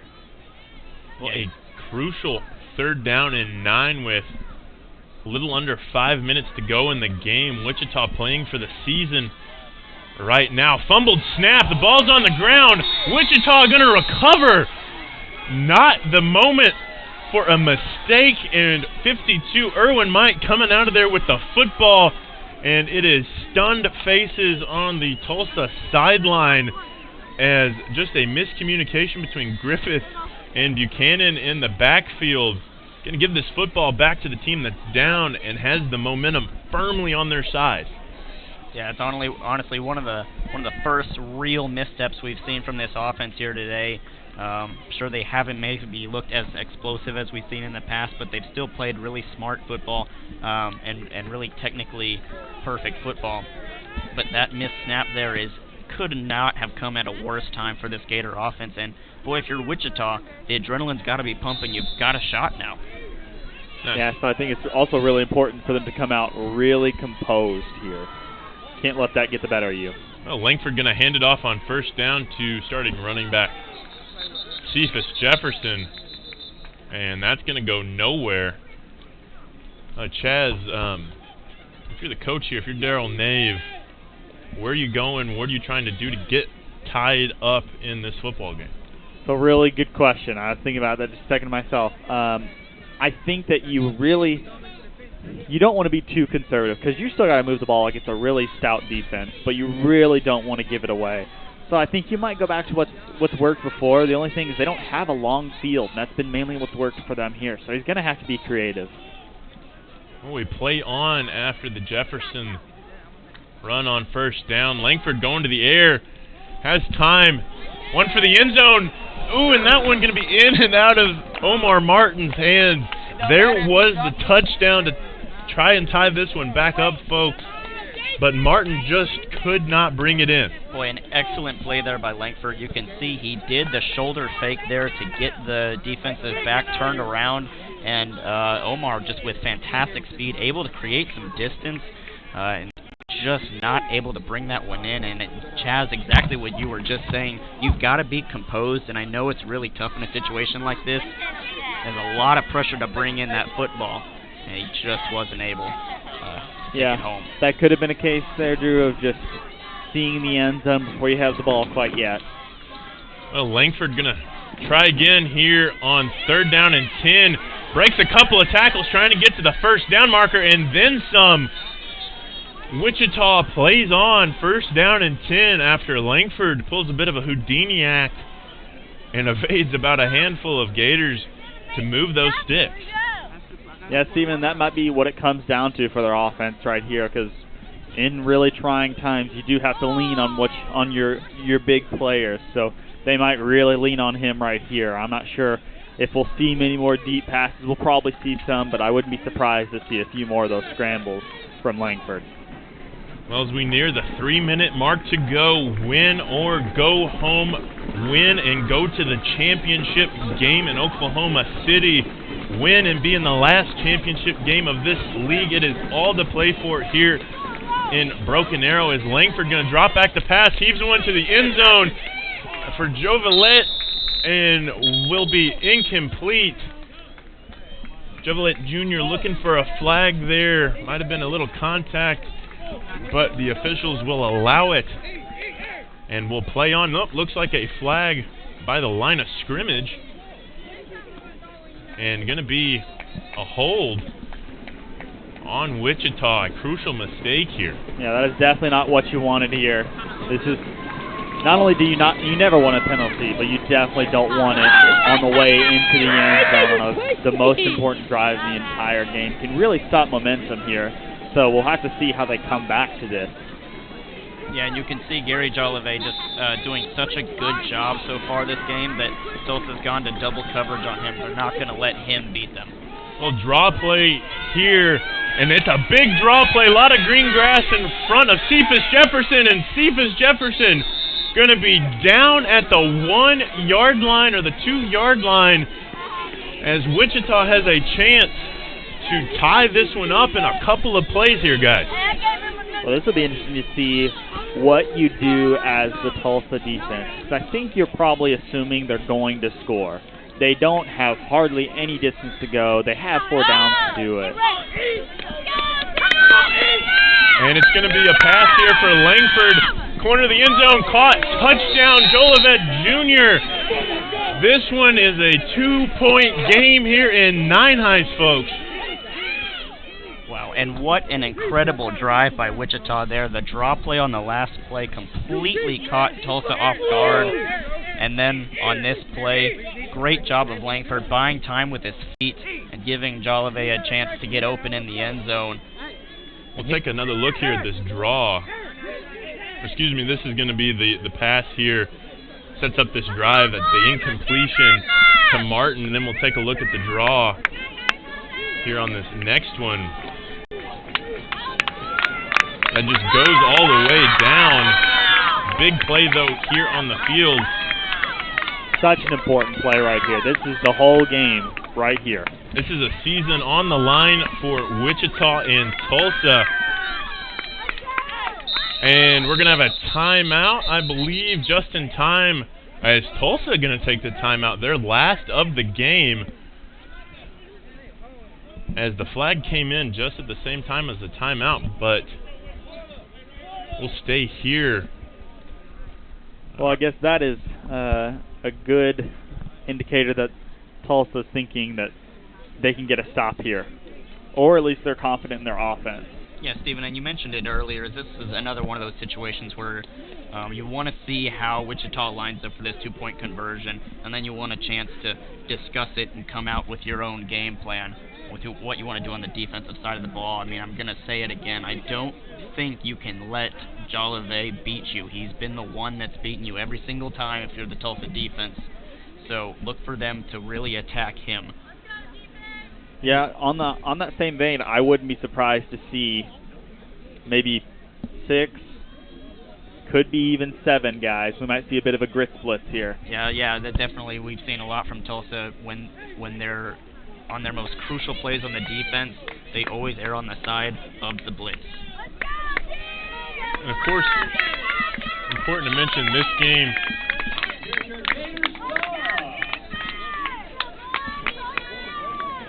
This game not completely over as Wichita has 2 timeouts.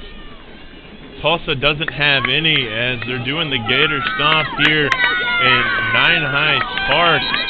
And another flag going to come in here as it's going to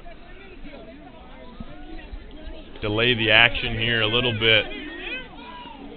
Well, Stephen, it kind of looks like we have the officials and all the players coming together to build the suspense at this moment.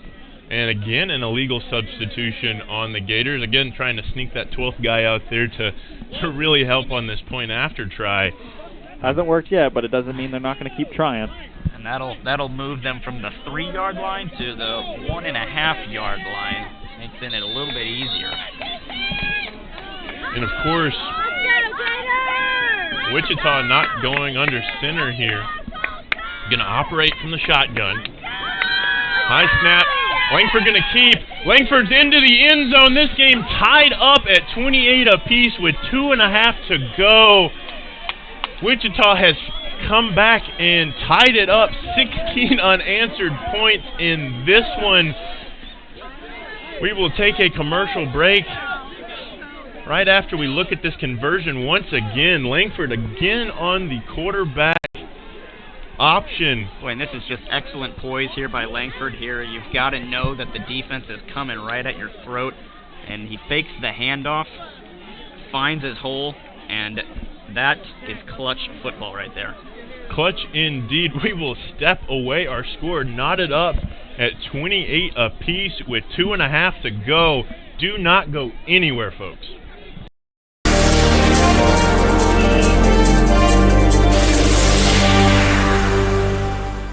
We are a community of athletes that celebrate success and development while having fun and being safe. We do a pretty rigorous testing to all of our athletes to track progress as we go. Our athletes are 10% faster, 179% stronger. They jump 4 inches higher on average. They're 8% more agile and 9% quicker. You can come in, get extremely high quality training, accelerate your athletic abilities. Head on over to prodaysports.com. Come try, see if you enjoy it. For $1, it's worth it.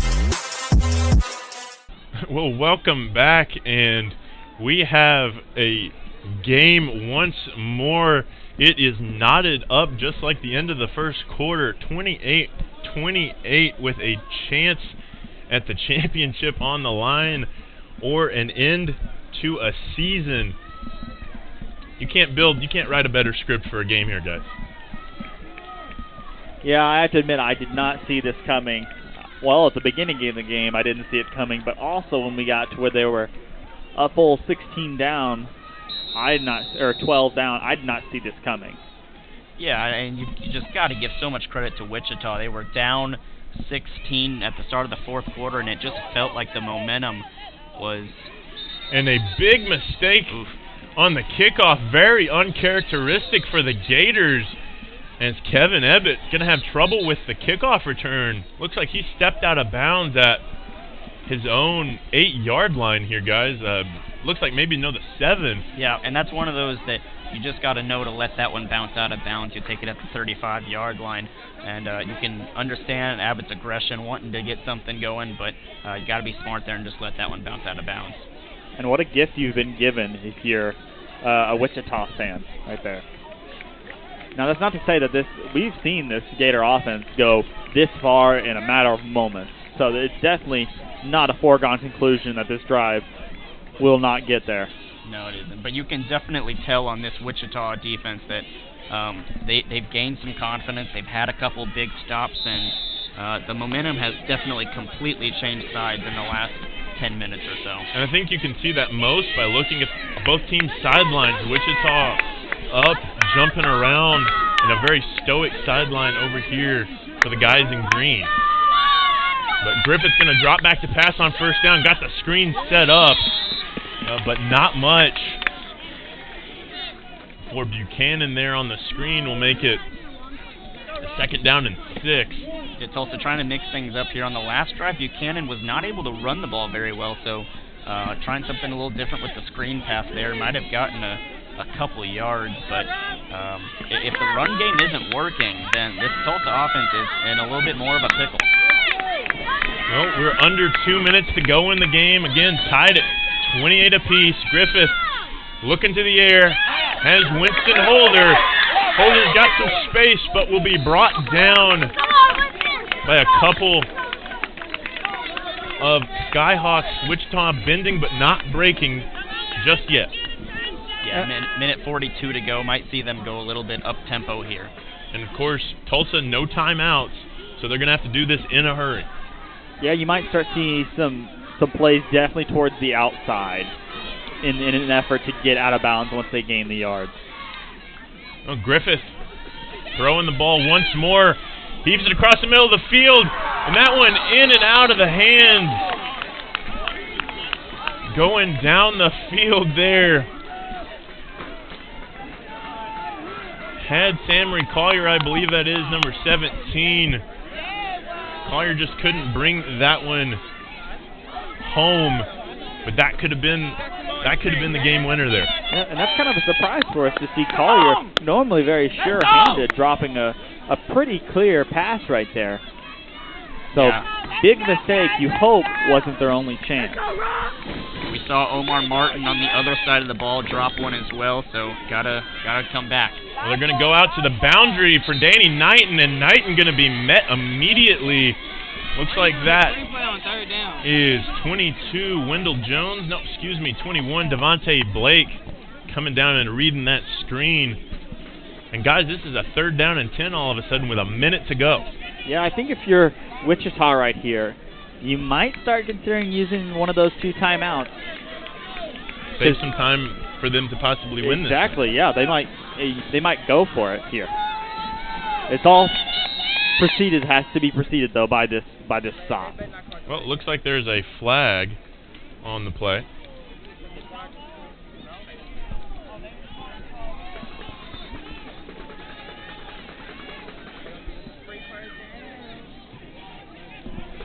And going to be a bit of a conversation. Yeah, both back judges were the ones who threw the flags, which makes me think it was a delay of game, but now seems like they're still having a discussion here.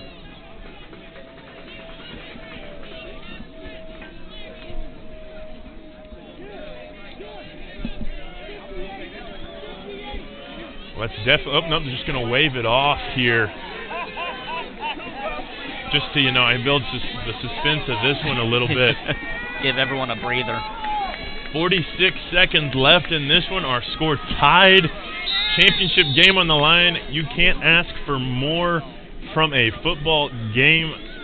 If you're a fan of the game, this is what you want. As Griffith flushed out of the pocket and heaves that one to the sideline. And that's going to be a flag.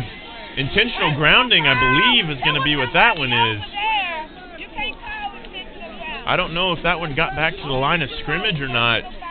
If that's intentional grounding, a loss of down in yardage, and the clock stops with the ball going out of bounds, Wichita might just have a chance to win this one, guys. Potentially a really big mistake on that. Now, we'll see if that's our call. got to give a lot of credit to the Wichita defensive line, though, getting pressure on the quarterback there. We haven't seen Griffith in too many pressure situations in the pocket so far tonight, but on probably the most important down of the night so far, Wichita gets 2 guys in the backfield. Yep, they're definitely turning it on when they need to. And of course, boy, they are way backed up now. I think they did call intentional grounding on that. It's a 4th and 30 here. Wow, and Wichita still has those 2 timeouts. This is going to be a very interesting series right after this. Danny Knighton back to punt. Going to kick that one up into the air, into the darkness. Wichita going to elect to get away from it, as that one not even going to hit midfield. Down there by Jarius Small, number 26. 26 seconds, 2 timeouts. Wichita has a chance to win this game after being down 16 points at one point. For sure, and you have to be sweating a little bit if you are Tulsa's defense. Yeah, and not only 16 down at one point, but 16 down in the 4th quarter. So Wichita has made quite a comeback here towards the end of the game. Have definitely been the more composed of the 2 teams, and now they've got a shot here. But just 26 seconds left. We haven't seen Langford have a cannon of an arm all night, so it'll be interesting to see if here that they take some shots. Steven, you showed me earlier the kicker with his longest distance of a field goal at 25 yards this season, so I wouldn't put a ton of trust into the kicker in this one, trying to get in the end zone. Well, we'll see what happens here. Langford going to keep it himself on the option. No, it's going to be an RPO. Langford going the wrong direction. Needs to get rid of it. And will. Smart play there, though. Smart play there for William Terrell, though, to come back to that one and, prove to the officials that there was going to be a receiver over there. Yeah, that was a close one, Steven. It was looking like we were about to get intentional grounding, and that really would have killed this drive before it even gotten started. I think that was a very good play by the receiver coming back to that, because I think he realized the situation. Well, importantly, that ran 10 seconds off the clock and gives Wichita 16 to go.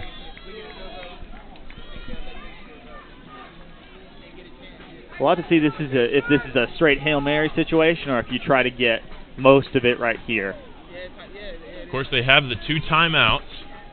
Langford just going to draw once again to Cephas Jefferson. That will go nowhere. And immediately Langford going to take a timeout. But Tulsa says they got the football.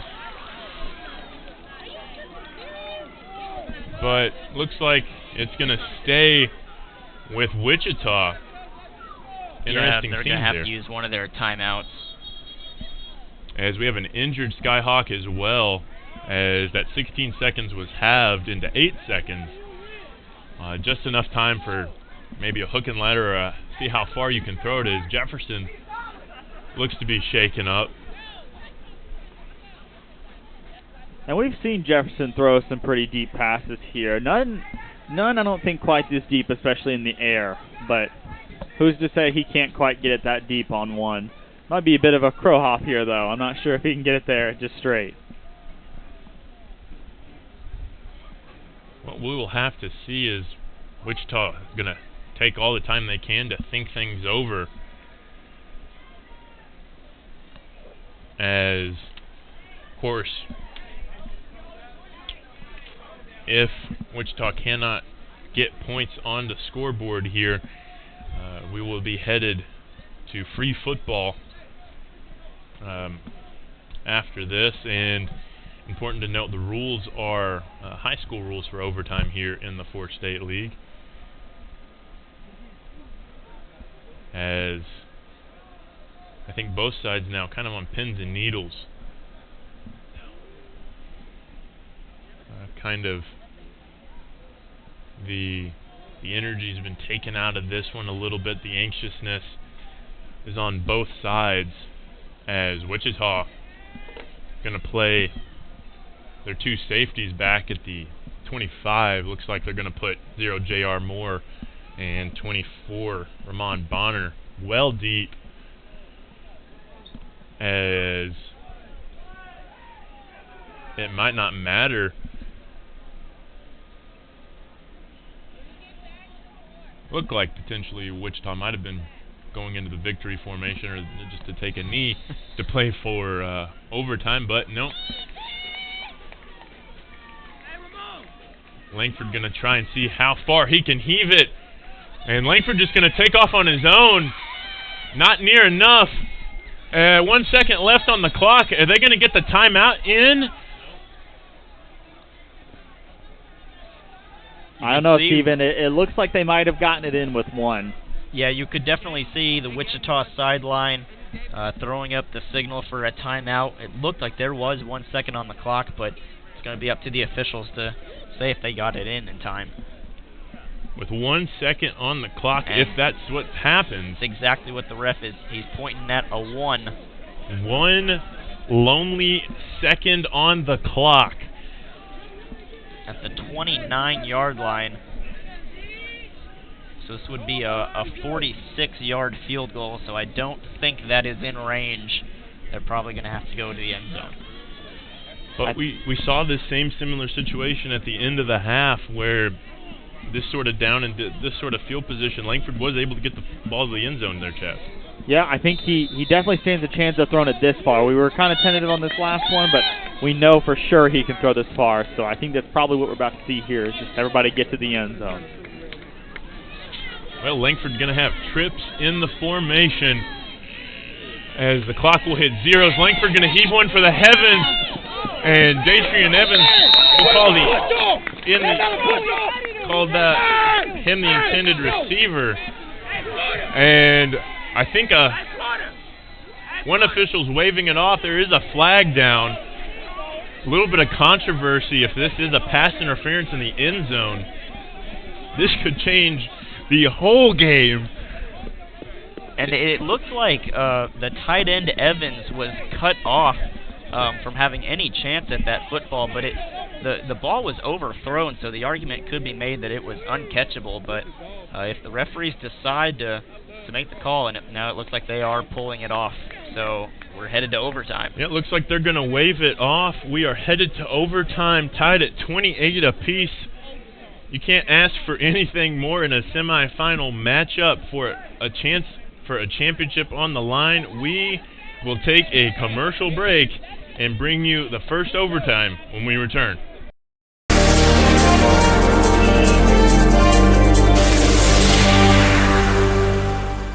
We are a community of athletes that celebrate success and development while having fun and being safe. We do a pretty rigorous testing to all of our athletes to track progress as we go. Our athletes are 10% faster, 179% stronger. They jump 4 inches higher on average. They're 8% more agile and 9% quicker. You can come in, get extremely high quality training, accelerate your athletic abilities. Head on over to prodaysports.com. Come try, see if you enjoy it. For $1, it's worth it. Well, welcome back here to Broken Arrow, as I think the spread might have been a little bit off on this one, as we've played 4 quarters and we don't know a victor just quite yet. Our score 28 apiece. Story of the game, though, Wichita coming back from 16 points down and answering in the 4th quarter alone to tie this one up. And they probably could have done it without Reggie Langford, who in the first matchup, left early, but has made an impact and then some in this football game. Yeah, he sure has. He and the rest of the rest of the Wichita team, especially in this 4th quarter, has just played their best football of the game, coming back from down 16 to not only score 2 touchdowns and get a few stops, but also 2 crucial 2-point conversions, and then came up just short on that Hail Mary at the end of regulation. But I got to say, they got to be pretty happy to have this game in overtime, Stephen. Yeah, I'm sure. They're playing with house money at this point, but important to note, overtime rules here in the 4SFL. In the last year, in the second to last game of the 4SFL, we're going to test out the overtime rules. It's your traditional high school or college overtime rules. Ball will be placed at the 25-yard line, and both teams will have a chance to get into the end zone and answer. And it looks like looks like from the way it's looking, Tulsa will be the first team on offense, which, if you're a Wichita fan, that's what you want, of course, because Wichita's offense will get to answer whatever Tulsa does or win the game if it's a field goal or the defense can't hold. And if they can't, or if they tie the game back up, we will play on until we have a victor here in Nine Heights. And Stephen, this Wichita team has shown so much grit, much more than we ever expected throughout this. It'll be interesting to see if they can carry that momentum into overtime, because sometimes when you transition like that, it does take a little bit of the wind out of your sails. Now Griffith's going to hand it off to Buchanan, and Buchanan going to work on first down right away. It looks like they're starting the ball at the 10-yard line instead of the 25. So well, that's no fun. That makes it too easy. Well, second down play here for the Gators.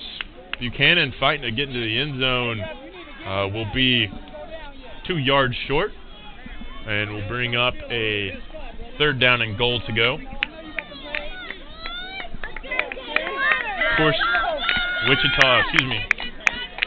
Tulsa has a kicker in Skylar Seagraves that is fairly automatic, but I'm sure Tulsa doesn't want to do that. Play action, Griffith to the end zone, and that one going to be out of the back of the end zone there for Danny Knighton, as now the coaching staff and Trenton Kallenberger have a big decision to make here, guys.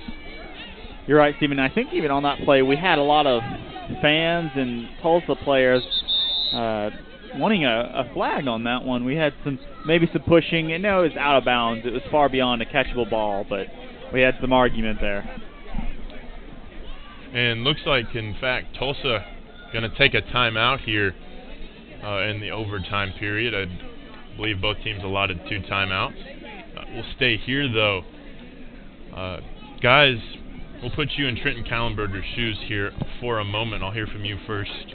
Drew, you kicking it, or are you going to try and get into the end zone? You got 3 yards to get there. That's a great question, Stephen, and there's a couple aspects that you have to analyze. First off, I do not think Wichita feels safe with their kicker. So if you put 3 points on the board, you're forcing them to score a touchdown.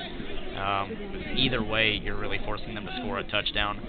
So that is definitely the safer option, and I think, as you mentioned, that Seagraves has been pretty much automatic. So from 2 yards out, that's pretty much an automatic 3 points. But I'd also say Terrell Buchanan has been really good. He hasn't gotten in the last couple of times, but I still would feel really confident putting the ball in his hands from 2 yards out the way he's been running tonight. Chaz, quickly, your thoughts? I think you go for the score. I think that no matter what, Wichita is going to be going for a touchdown, so you'd hate to go for a field goal and then get a touchdown. Well, looks like Coach Kallenberger agrees with both of you. Griffith and this offense on the field for fourth down and goal here in overtime. It's going to be play action out to the edge for a touchdown into the end zone, and the Gators fans are going crazy here as we have a whole new game. Swung it out to him. Winston Holder, I believe, number 20, been Mr. Consistent in this receiving corps. Might not be making all the flashy plays, but is there when you need him. He definitely showed up on that one. That was great athleticism to get over there. There wasn't much place to go. He couldn't decide to go left or right, so he just went up, and he definitely got there. When coming into it tonight, Winston Holder was not a name that we would put at the top of this Gator offense, but he has showed up today, and nothing more clutch than that touchdown there. And you mentioned it. He didn't have too many places to go. He still had a couple yards to get after he made the catch, but just that will to get into the end zone, enough to put 6 points on the board. Well, Seagraves now out for the extra point. It is up and through into the darkness of the parking lot. Now 35-28, Tulsa will take a very quick commercial break and bring you Wichita's attempt right after this.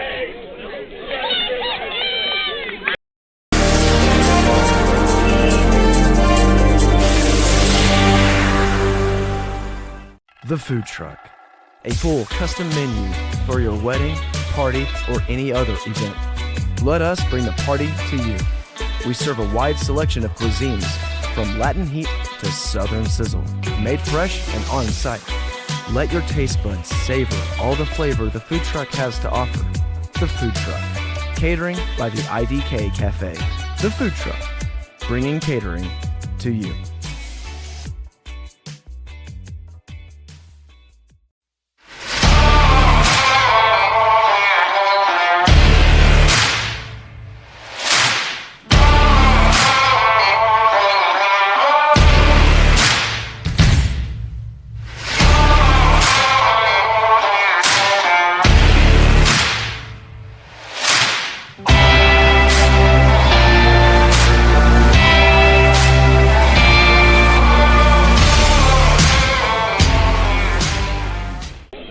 Now it is time for Wichita to try and answer the bell.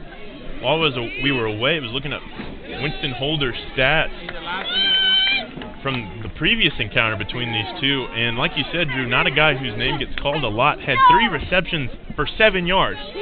But he got a reception on that touchdown play that couldn't have come at a bigger time in his career, and that was only 3-yard reception for the touchdown. Yeah, I know, and really just a sign of confidence in this Gator team to go to him at a moment like that, instead of like Knighton, who maybe the Wichita defense was anticipating it going to. I really like that play call. Well, first and goal here for Langford. It's going to be him all the way. It's been him recently. And Wichita going to lose a couple yards here. I think if you're the Tulsa Gators right here, you are definitely looking almost completely at Langford, which, granted, I think is the right move, is to really pay attention to him, but I think that also could mean they go somewhere maybe unexpected. That's what I would do if I were Wichita right here, is I would really try to put the focus on Langford, but go somewhere else.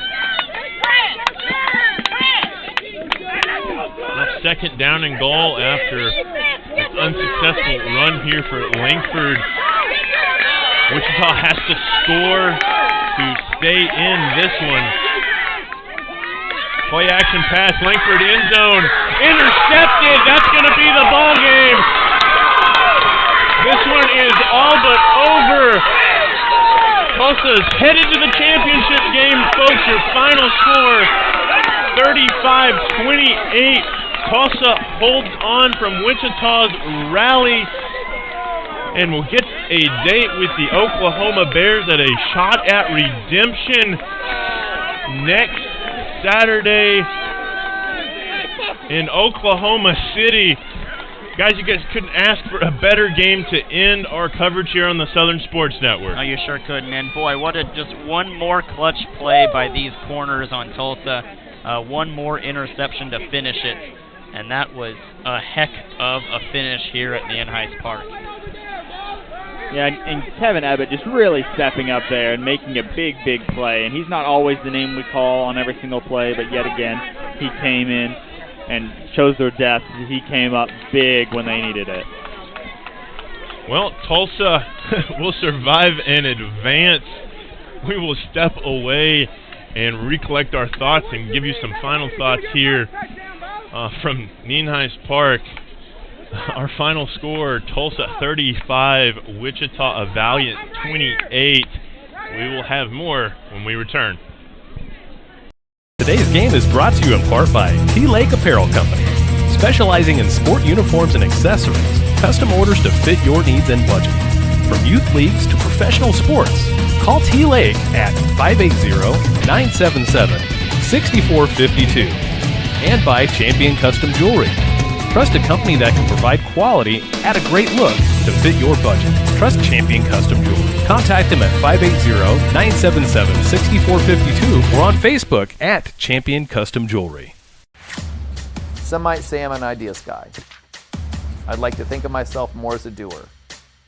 I like to make things happen, both for myself and for the people my businesses serve. Signature Bank has been crucial in that for me, from starting my moving businesses to expanding into mobile minis, all the way to our current office and warehouse space. Signature has advised and supported me every step of the way. With a taste of friends, family, and backyard barbecues, Bentonville Brewing Company. Family owned, family operated, family friendly. Pick up a 6-pack of your favorite IPA, porter, sours, or any one of the delicious flavors Bentonville Brewing has to offer. Or enjoy a cold one on tap at your favorite restaurant. Bentonville Brewing Company. Quality, consistency, assume your natural state. Bentonville Brewing Company, Bentonville, Arkansas. Well, welcome back here for what will be the last time here in this 2024 SFL season to beautiful 9 High Spark that has hosted us for some blowouts, but in its final game gave us probably an instant classic, an all-time classic, one to remember here in the 4 SFL, and I suppose a little bit of that has to do with the full moon tonight, with our final score ending up being Tulsa 35, Wichita 28, and surviving and advancing to the championship game to take on the Bears at the illustrious Washington Park facilities out there in Oklahoma City. But before we wrap everything up here tonight, we'll take a look at the final play that kind of put Tulsa over the hump here, or excuse me, Wichita to tie it up here, and segue this into who our player of the game is. As you see here, Reggie Langford able to get in the end zone for the 2-point conversion that will send it to overtime. Ultimately, Langford coming up short to throw the interception, but he is going to be our player of the game tonight. I mean, guys, he seriously willed Wichita back into this one in the fourth quarter. Yeah, and you've got to love the effort by Wichita, and obviously, of course, a great win for Tulsa going to the championship. But on paper, this should have been Tulsa's game pretty easily. But Wichita showed up to play, and in particular, Reggie Langford showed up to play in the clutch moments, and he's the one who made this one as close of a football game as it ended up being, both making plays with his feet and with his arm. And you just gotta admire the performance that Langford had out here tonight. And Drew, to your point, I think we saw beforehand on this game, before when we saw these two teams play, we didn't see much from Langford because he got hurt. But even when he was playing, he still was a very one-faceted quarterback. He was a running quarterback, and he was still, I would say, a running quarterback in this game. But he had so much more to offer with his arm, and I think that that's really what got them moving on offense. You didn't just have a one threat. You had so many different things you could bring in, and I think that's why this game was so close and it was almost Wichita's. And it's the end of the road here for the Skyhawks. They fought valiantly tonight, didn't roll over and die when they were down multiple scores there in the second half. But for the victorious Gators, they're going to get to move on to face an opponent they're pretty familiar with in the Oklahoma Bears. They lost to them earlier in the year 30-25.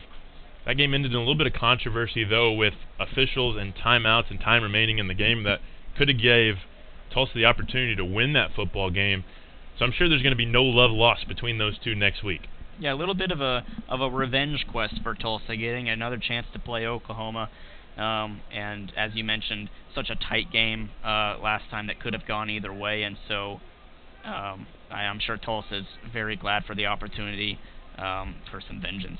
And Chaz, is there any potential you think that maybe Tulsa was looking past this Wichita team, knowing they had a potential date with the Bears in the championship game?